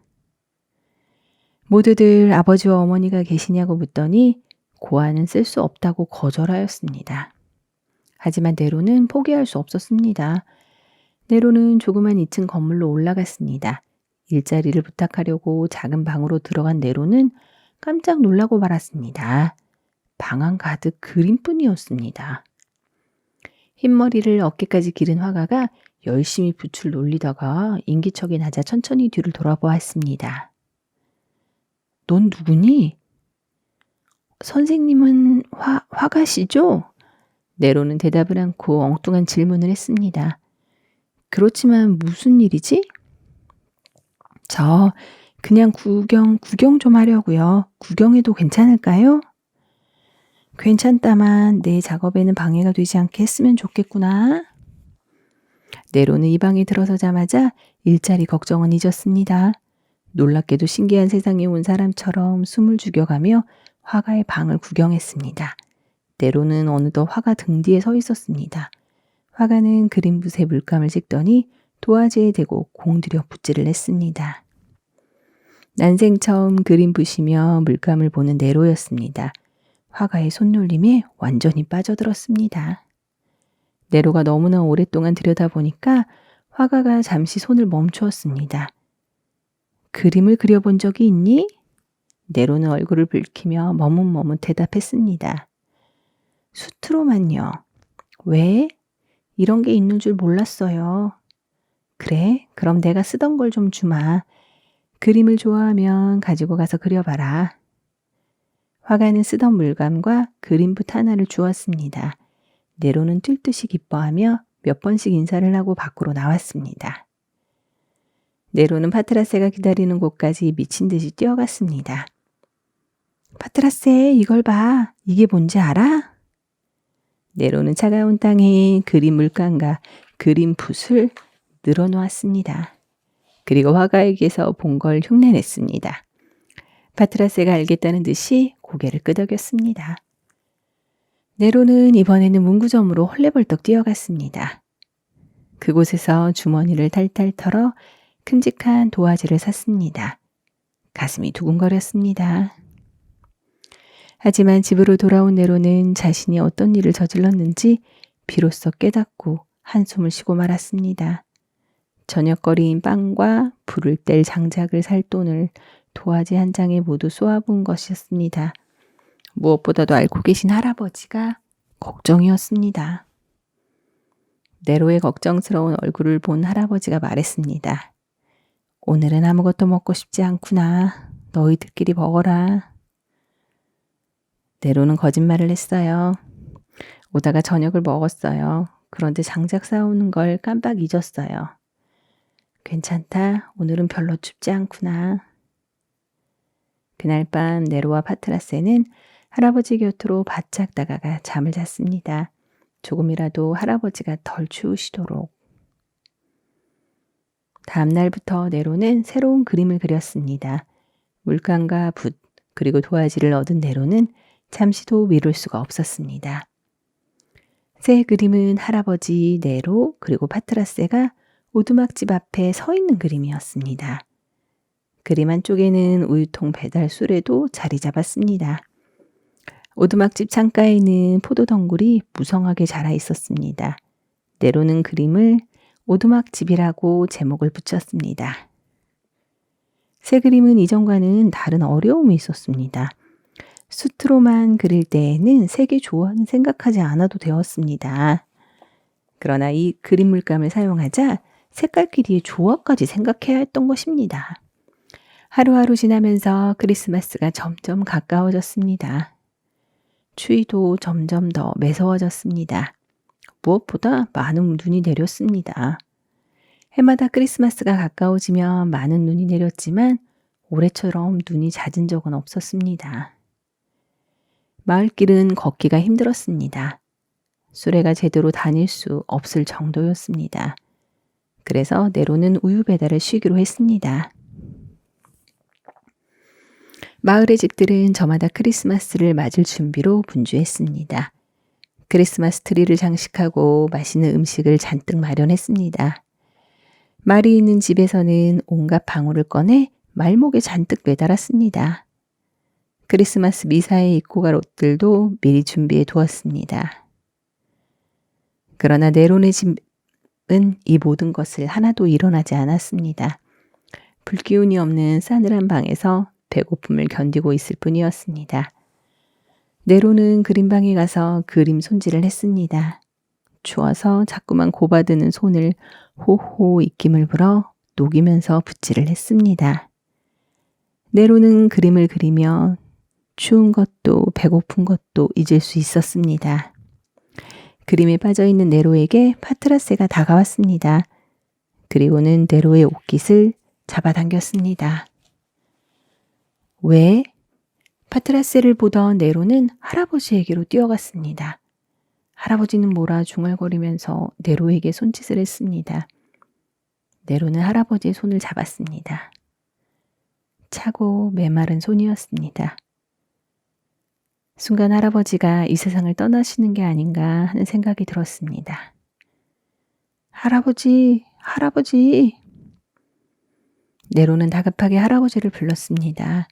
할아버지는 좀 더 또렷한 목소리로 말했습니다. 모레가 발표지? 그때까지 기다리려고 했는데 틀렸나 보구나. 아, 알고 계셨어요? 네로야, 내가 아무런 힘이 되질 못했구나. 내가 당선되었다는 소리를 듣고 가려고 했는데. 할아버지, 돌아가시면 안 돼요. 저는 꼭 당선될 거예요. 그러면 200프랑이나 생겨요. 그 돈으로 약이랑 따뜻한 옷이랑 먹을 걸 사드릴게요. 네로야, 고맙구나. 하지만 마지막으로 내 그림이나 한번 봤으면 좋겠구나. 할아버지는 쓰러진 나무에 걸터 앉은 노인을 그린 그림을 보고 싶은 것이었습니다. 네로가 할아버지 몰래 그린다고 했지만 할아버지는 네로가 우유 배달을 가고 나면 그림방으로 가서 그 그림을 살펴보곤 했던 것입니다. 네로는 당선이 못 되더라도 좋으니 엔드호프로 달려가서 그림을 찾아오고 싶었습니다. 그러나 할아버지는 곧 눈을 감으실 것 같았습니다. 그래서 할아버지 곁을 떠날 수도 없었습니다. 네로는 어떻게 해서든 할아버지의 소원을 풀어드리고 싶었습니다. 그래서 허겁지겁 그림방으로 달려가 그리고 있던 그림을 가져왔습니다. 아직 완성되지 않은 그림이었습니다. 그러나 어엿하게 물감과 그림붓을 써서 그린 그림이었습니다. 할아버지, 이 그림 보세요. 여기 있는 사람이 할아버지예요. 네로는 할아버지가 잘 볼 수 있도록 그림을 적당한 높이까지 들어 올렸습니다. 언제? 아이고, 물감으로. 할아버지는 언제까지나 그림만 보았습니다. 네로는 부엌으로 가서 할아버지가 마실 물을 따뜻하게 데워왔습니다. 물 좀 드세요. 그래도 할아버지의 눈길은 여전히 그림에만 붙박혀 있었습니다. 열심히 그림만 보고 있던 할아버지에게 네로는 그림 설명을 해드렸습니다. 네로는 자세하게 그림 설명을 이어갔습니다. 그렇지만 할아버지는 아무런 대꾸도 하지 않았습니다. 그때 누군가 문을 두드렸습니다. 나가보니 마을 어른이었습니다. 집에 별일 없니?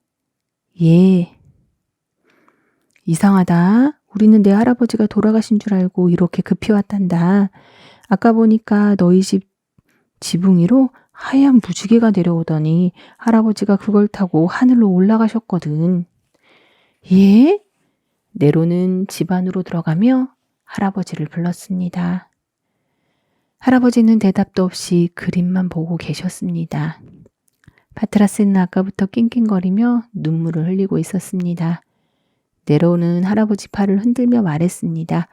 할아버지, 손님이 오셨어요. 그제야 네로도 할아버지가 이미 숨을 거둔 뒤라는 것을 알았습니다. 싸늘히 식은 할아버지의 손은 언제까지나 그림을 놓지 않겠다는 듯 네로의 그림을 꼭 붙들고 있었습니다. 할아버지는 그림과 함께 차가운 땅에 묻혔습니다.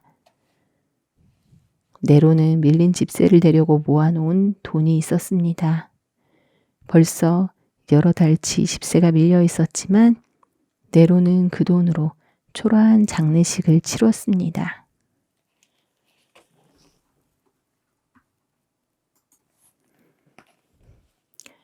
모든 것이 끝장이야. 쓸쓸한 장례식을 마친 네로 앞에 집주인 영감이 나타났습니다. 이놈아, 울고만 있으면 뭐래? 집세를 내야지. 슬픔 속에서 허우적대고 있던 네로는 어리벙벙했습니다. 집주인이 돈을 달라는 말에 주머니를 뒤져보았습니다. 그러나 돈이 있을 리가 없었습니다. 죄송해요. 돈을 모았는데 장례 비용으로 썼어요. 조금만 참아주시면 꼭 마련해 드리겠어요. 그러나 집주인 영감은 계속 인정사정 없이 몰아쳤습니다. 내 놈이 비싼 그림 물감을 사서 그림을 그렸다는 소문을 들었어. 그런데도 돈이 없다고? 그게 말이 되는 소리야? 잔말 말고 돈을 내놓거라. 아니면 이 집에서 당장 나가. 네로가 그림 물감을 산 것이 아니라 얻은 것이라고 말하며 조금만 더 봐달라고 사정사정했습니다. 그러나 아무리 애원해도 소용이 없었습니다. 이렇게 눈이 쌓였는데 어디로 가란 말이에요. 네로는 파트라스를 끌어안고 후느꼈습니다. 그러나 집주인은 그동안 밀린 집세를 받겠다며 할아버지의 침대와 우유슬에 심지어 그림틀까지 다 뺏어가 버렸습니다. 거리로 나선 네로는 앤드워프로 걸음으로 옮겼습니다. 내일이면 그림대회 당선자가 발표됩니다. 달리 갈 곳이 없던 네로는 우선 거기로 가보기로 했던 것입니다. 터덜터덜 춥고 배고픈 걸음을 옮겼습니다. 가다가 할아버지가 전에 자주 들렸던 가게집 앞을 지나게 되었습니다. 네로는 가게로 들어가 차마 말이 떨어지지 않는 잎을 떼었습니다. 저 어제부터 이 개가 계속 굶었어요. 빵 한 조각만 먹일 수 있을까요? 뭐라고? 밀가루 값이 올라서 힘든 판에 빵 하나만? 아주머니는 매몰차게 네로를 내쫓았습니다. 그 뒤로 네로는 2번 다시 구걸을 하지 않았습니다. 어떻게 앤드워프까지 걸어왔는지 정신이 하나도 없었습니다. 도중에 배가 고파서 쓰러지지 않은 것만도 다행이었습니다. 네로는 화가를 만났던 건물로 갔습니다. 화가를 만나 물감과 붓을 준 덕분에 할아버지께 그림 선물을 할 수 있었다고 이야기를 할 생각이었습니다. 그리고 화가가 그림 그리는 모습도 한 번 더 구경할 셈이었습니다. 그러나 화실에는 아무것도 없었습니다. 어디로 간담? 이제 더 이상 찾을 곳도 없어. 네로는 2층 복도에서 거리를 내다보며 서 있었습니다. 거리는 한껏 멋을 차려입은 아이들이 왔다 갔다 하고 있었습니다. 선물 꾸러미를 들고 다니는 사람도 많았습니다. 네로를 더 괴롭히는 것은 아래층에서 올라오는 음식 냄새였습니다. 구수한 칠면조 고기 냄새, 달콤한 과자 냄새가 네로의 굶주린 배를 후볐습니다. 어디 갈 곳도 없었지만 배가 고파서 더 이상 도저히 움직일 수가 없었습니다. 네로는 파트라스를 껴안고 복도에 누웠습니다. 다행히 아래층에서 더운 기운이 올라와 바깥보다는 한결 아늑했습니다. 지친 네로는 그대로 잠이 들었습니다. 새벽이 되자 건물 복도는 몹시 추웠습니다. 온몸을 덜덜덜 떨었습니다. 한참을 떨고 나니까 이번에는 팔다리가 뻣뻣하게 굳어왔습니다. 오직 파트라스만이 네오의 곁을 지켜줄 뿐이었습니다. 이윽고 아침 해가 훤히 떠올랐습니다. 네로는 거리로 나가보기로 했습니다. 이대로 가만히 있다가는 온몸이 얼어붙을 것만 같았습니다. 크리스마스를 맞은 거리는 밝고 활기찼습니다. 거리의 가게마다 화려한 장식으로 꾸며졌고 거리를 오가는 사람들의 얼굴은 즐거움으로 빛났습니다. 너무나 배가 고픈 네로는 아무 집이나 들어가서 따뜻한 국 한 그릇만 달라고 해서 호로록 마시고 싶었습니다. 그러면 기운도 나고 춥지도 않을 것 같았습니다. 그러나 그런 마음을 꾹꾹 눌렀습니다. 나는 결코 거지가 아니야. 구걸 따위는 절대로 하지 않아. 하지만 음식점 앞을 지날 때마다 저절로 얼굴이 구겨지는 것만은 피할 수가 없었습니다. 12시까지만 참자. 대회 결과가 발표되면 고기와 빵은 얼마든지 먹을 수 있어. 네로는 상금이 자기 손에 쥐어지기로 약속이라도 한 듯 자기 자신을 달랬습니다. 10시부터 사람들이 공회당 마당으로 서서히 몰려들기 시작했습니다. 그리고 셋씩 넷씩 몰려서서 이야기를 나누었습니다. 온통 그림 이야기뿐이었습니다. 시간이 흘러 12시가 되었습니다. 사람들이 발 디딜 틈도 없을 정도로 몰려들었습니다. 드디어 정오를 알리는 사이렌이 울렸습니다. 공회당 현관이 베란다에 사람이 나타났습니다. 그는 오늘 당첨된 사람의 그림을 천천히 게시판에 붙이기 시작했습니다. 수많은 사람들의 눈은 그의 손길을 따라 움직였습니다. 모두가 어서 그림을 붙이고 그림을 가리고 있는 천을 떼내기만을 기다렸습니다. 긴장되는 순간이 흘렀습니다. 드디어 네로는 눈앞이 아찔했습니다. 온몸의 기운이 모조리 아래로 흘러내렸습니다. 게시판에 걸린 것은 네로의 그림이 아니었습니다. 위험 있는 목소리가 뒤따라 울렸습니다. 이번 대회 입상자는 앤드워프 부두 주인의 아들 스테판. 네로는 정신을 잃고 그 자리에 그만 쓰러지고 말았습니다. 이리저리 흩어지는 사람들의 발걸음이 거의 네로를 짓밟을 듯 지나갔습니다. 당황한 파트라세가 컹컹컹 정신없이 짖어대며 네로를 보호했습니다. 쓰러진 네로를 아무도 거들떠보지 않았습니다. 사람들이 썰물처럼 빠져나간 공회당 앞마당에는 썰렁한 겨울 합살만 남았습니다. 시간이 좀 지나자 네로가 정신을 차렸습니다. 네로는 다시 한번 게시판에 그림을 올려다 보았습니다. 쓸쓸한 노인 대신에 부두의 풍경이 걸려 있었습니다. 끝장이야. 완전히 끝났다고. 네로는 파트라세를 부둥켜 안고 걷잡을 수 없는 울음을 터뜨렸습니다. 그동안 참고 있던 눈물의 뚝이 터져버린 것입니다. 파트라스가 한참 동안이나 울고 있는 네로의 어깨를 받치며 일어섰습니다. 이제는 그만 울라는 뜻이었습니다. 네로는 힘없이 일어섰습니다. 그러나 갈 곳이 없었습니다. 파트라스가 한 발 앞서 걸었습니다. 네로는 그 뒤를 따랐습니다. 어느새 눈이 날리기 시작했습니다.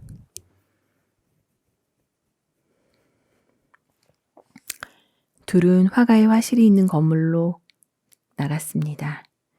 네로는 화실을 올려다보며 멍하니 서 있었습니다. 그때 현관문으로 화가가 나왔습니다. 급한 약속이 있는지 서두르는 모습이었습니다. 네로가 기운이 없는 목소리로 인사를 하자 거지인 줄 알고 동전 2개를 꺼냈습니다.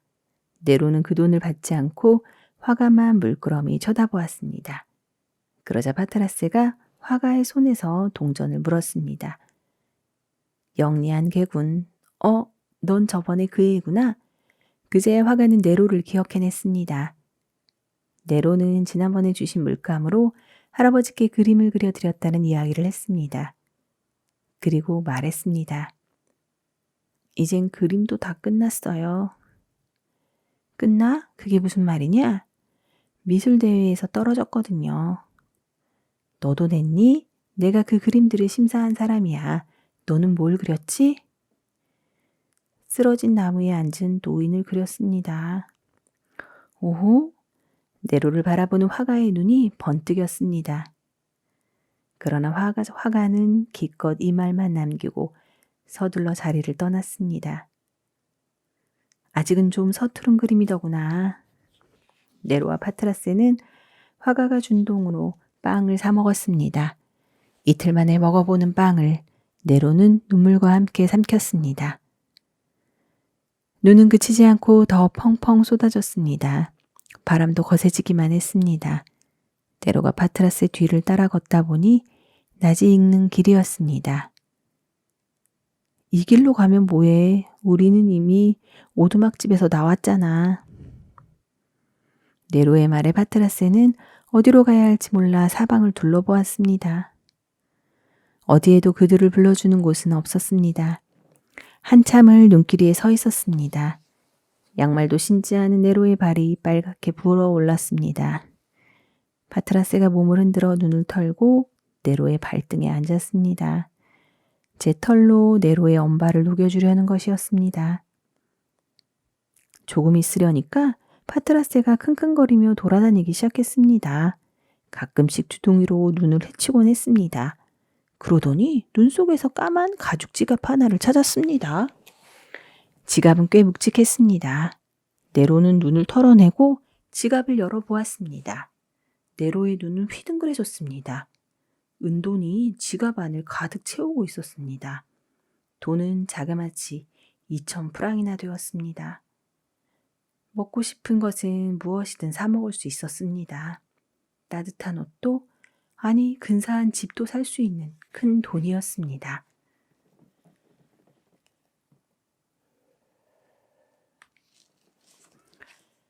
파트라스와 함께 할아버지에게로. 네로는 곰곰이 생각에 잠겼습니다.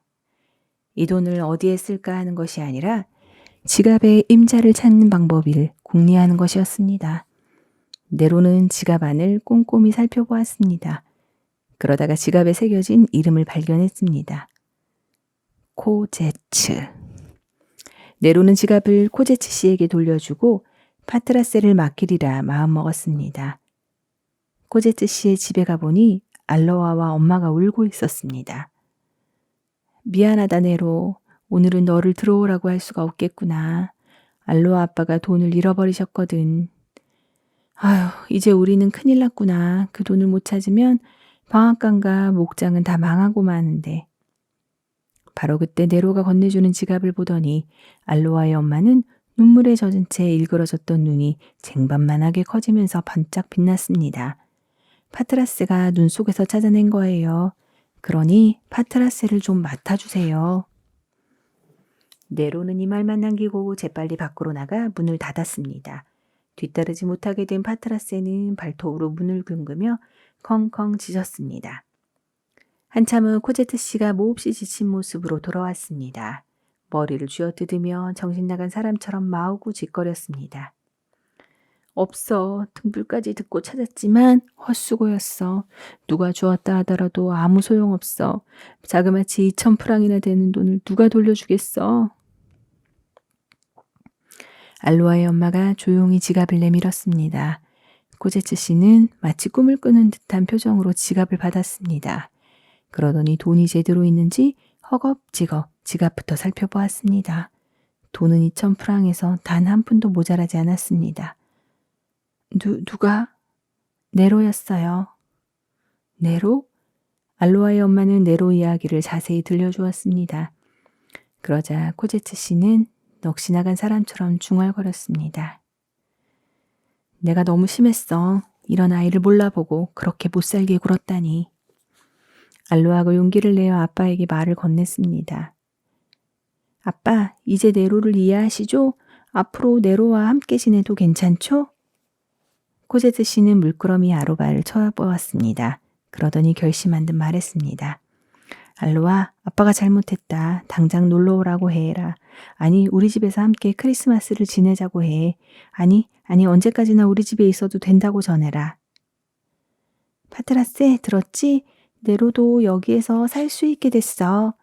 하지만 파트라세는 알로아의 이야기를 듣는 둥 마는 둥 자꾸만 밖으로 나가려고 했습니다. 파트라세는 네로가 갈 곳이 없다는 것을 알고 있었습니다. 빨리 나가서 추운 겨울밤을 혼자서 지낼 네로 곁에 있고 싶었습니다. 네로에게 가려고? 그렇지만 오늘 밤만 참아. 날이 새면 찾으러 가자. 그날 밤 알로아의 집에서는 크리스마스 잔치가 벌어졌습니다. 마을 사람들이 많이 찾아왔습니다. 그래서 누군가 열어놓은 문 사이로 파트라세가 몰래 빠져나간 것을 아무도 몰랐습니다. 내일이면 네로를 만난다는 기쁨에 들뜬 알로아도 몰랐습니다. 그리고 나중에야 알게 되었지만 네로를 찾아오려고 나갔구나 하고 생각했습니다. 한편 네로는 할아버지 무덤을 향해 걸었습니다. 할아버지 옆에서 영원히 잠들고 싶었습니다. 네로는 무덤 앞에 엎드렸습니다. 그리고 하얀 눈이 끊임없이 내려 제 몸을 하얗게 덮어주기를 기다렸습니다. 참 이상한 일이 일어났습니다. 할아버지가 바로 곁에서 말씀하시는 듯한 소리가 들렸습니다. 네로야, 성당으로 가거라. 내가 그렇게 보고 싶어 하던 그림이나 한번 보고 와. 정신이 번쩍 들었습니다. 그 길로 엔드워프까지 달려갔습니다. 엔드워프의 거리는 화려한 장식물로 요란했습니다. 성당으로 가려던 네로는 화가의 화실로 향했습니다. 예선이나 통과되었는지 알아보자. 만일 그랬다면 하늘나라에 가서도 할아버지한테 자랑거리가 생기잖아. 화실 문을 열자 그대로 열렸습니다. 그러나 그 안에는 아무도 없었습니다. 문이 잠겨있지 않은 걸 보면 화가 아저씨는 곧 오실 거야. 네로는 복도에서 화가를 기다리기로 했습니다. 그러나 화가는 돌아오지 않고 밤은 깊어만 갔습니다. 크리스마스 자정, 성당에서 미사가 열릴 시간이었습니다. 네로도 그 미사에 참석하고 싶었습니다. 성당으로 발걸음을 옮기려는 순간 네로는 짧은 비명을 지르며 주저앉고 말았습니다. 한쪽 다리가 나무통처럼 딱딱하게 굳어 있었습니다. 네로는 다리를 주물렀습니다. 굳은 다리는 쉽게 풀리지 않았습니다. 한참을 주무르고 나서야 간신히 걸을 수 있었습니다. 네로가 성당에 도착하자 미사가 끝나 아무도 남아있지 않았습니다. 텅 빈 성당 안에는 네로의 발자국 소리만 울렸습니다. 어두웠지만 그림이 어디에 있는지 너무나 잘 알고 있는 네로는 그림 앞으로 갔습니다. 그리고 그림을 가리고 있던 휘장 자락을 잡아당겼습니다. 휘장이 벗겨지면서 서서히 그림이 드러났습니다. 네로는 반대편 그림의 휘장도 벗겨냈습니다. 그때 네로는 그만 힘을 잃고 쓰러지고 말았습니다. 그러나 두 눈만은 감지 않고 어둠 속 그림을 뚫어져라 쳐다보았습니다. 퍼붓던 눈이 멈췄습니다. 밤하늘은 맑게 개어갔습니다. 그 시간 파트라스는 네로를 찾아다녔습니다. 눈길 속에 희미하게 남은 네로의 냄새를 따라 달렸습니다. 네로의 냄새가 끊어지면 네로가 갈 만한 곳들을 일일이 찾아다녔습니다. 어느덧 파트라스도 엔드워프까지 오게 되었습니다. 여기서 다시 네로의 냄새를 찾아서 이리 뛰고 저리 뛰다가 성당까지 왔습니다. 네로는 파트라스가 가까이 온 줄도 모르고 그림만 바라보았습니다. 그런 네로에게 달려간 파트라스가 코를 비벼댔습니다. 파트라스, 네로는 파트라스를 얼싸 안았습니다. 파트라스의 머리가 닿자 파트라스도 네로의 목을 핥았습니다. 파트라스 미안해, 내 맘대로 해서 우리 다시는 헤어지지 말자. 네로가 파트라스의 귀에 대고 속삭였습니다. 파트라스는 행복하다는 듯이 눈을 감으며 꼬리를 살랑살랑 흔들었습니다. 하늘나라에서 할아버지가 우리를 기다리고 계실 거야. 이렇게 손을 꼭 잡고 함께 할아버지 곁으로 가자. 달빛이 성당의 창문을 통해 쏟아져 들어왔습니다. 한 차례 눈보라도 맑게 얼굴을 씻은 달님은 유난히 밝은 빛을 발했습니다. 그러자 그토록 보고 싶어 하던 그림이 네로의 눈앞에 쫙 펼쳐졌습니다. 예수 하늘로 오르심과 십자가에서 내려오는 예수였습니다. 숨소리도 내지 못했습니다. 크게 떠진 두 눈은 깜빡임조차 없었습니다. 정신없이 그림을 보는 네로는 마치 그림 속으로 빨려 들어가는 듯 했습니다. 마침내 네로가 입을 열었습니다. 이제는 죽어도 좋아요. 이 세상에서 가장 황홀한 그림이에요. 할아버지, 제가 가서 그림을 설명해 드릴게요. 네로가 입을 다물자 그게 신호라도 되는 것처럼 밝은 빛이 사라졌습니다. 구름이 달을 가려버린 것이었습니다. 그러나 아쉽지 않았습니다. 그림들은 이미 네로의 두 눈에 박혀있기 때문이었습니다. 어디선가 할아버지의 목소리가 들려왔습니다. 네로, 파트라스, 이리로 오거나. 오두막집에서 고생하던 너희들을 위해 하늘나라에 따뜻한 집을 마련해 두었단다. 할아버지, 아까 그 빛은 할아버지께서 비춰주신 거죠? 고마워요. 이제 저희들도 할아버지 곁으로 갈게요. 추위로 입가가 잔뜩 굳어 있었습니다. 네로는 한마디씩 천천히 내뱉었습니다. 마지막 말은 곁에 있던 파트라스도 잘 알아들을 수가 없었습니다. 한동안 그쳤던 눈이 다시 퍼붓기 시작했습니다. 바람도 다시 거칠어졌습니다. 너무나 추운 크리스마스 날 밤이었습니다. 이튿날 아침 날씨가 아주 맑게 개었습니다. 눈 쌓인 마을을 비추는 겨울 햇살은 부드럽고 성당으로 향하는 사람들의 발걸음은 가벼웠습니다. 마음 사람들보다 조금 앞서서 주임 신부가 성당 안으로 들어섰습니다. 다른 미사날처럼 성교단 앞으로 나가 무릎을 꿇으려는 순간 신부는 깜짝 놀라고 말았습니다. 한 소년과 늙은 개가 서로 부둥켜 안은 채 쓰러져 있던 것입니다. 네로의 몸도 파트라스의 몸도 차디찬 성당 바닥처럼 싸늘했습니다. 살아있는 사람이 내뿜는 따뜻한 숨결도 느껴지지 않았습니다. 신부는 네로와 파트라스의 몸을 떼어 놓으려고 했습니다. 그러나 아무리 힘을 써도 두 몸은 떨어지지 않았습니다. 어느덧 사람들이 하나둘씩 몰려들었습니다. 어머 죽었나 봐. 추위에 떨다 죽은 게 틀림없어. 휘장이 떨어져 있네. 그림을 보러 왔었나? 신부는 아직도 그림만 보고 있는 네로의 두 눈을 조용히 감겼습니다. 그리고 이렇게 말했습니다. 다시는 저 휘장으로 그림을 가리지 않겠어요. 장례식 준비가 조용히 이루어졌습니다. 네로와 파트라스의 몸은 그림을 가렸던 휘장이 감싸였습니다. 죽은 네로의 영혼을 위한 미사가 진행되었습니다. 네로의 죽음을 슬퍼하고 위로하는 노래가 울려 퍼졌습니다. 미사가 끝나갈 무렵 한 무리의 사람들이 성당 안으로 들어섰습니다. 그들은 플랜더스 마을 사람들이었습니다.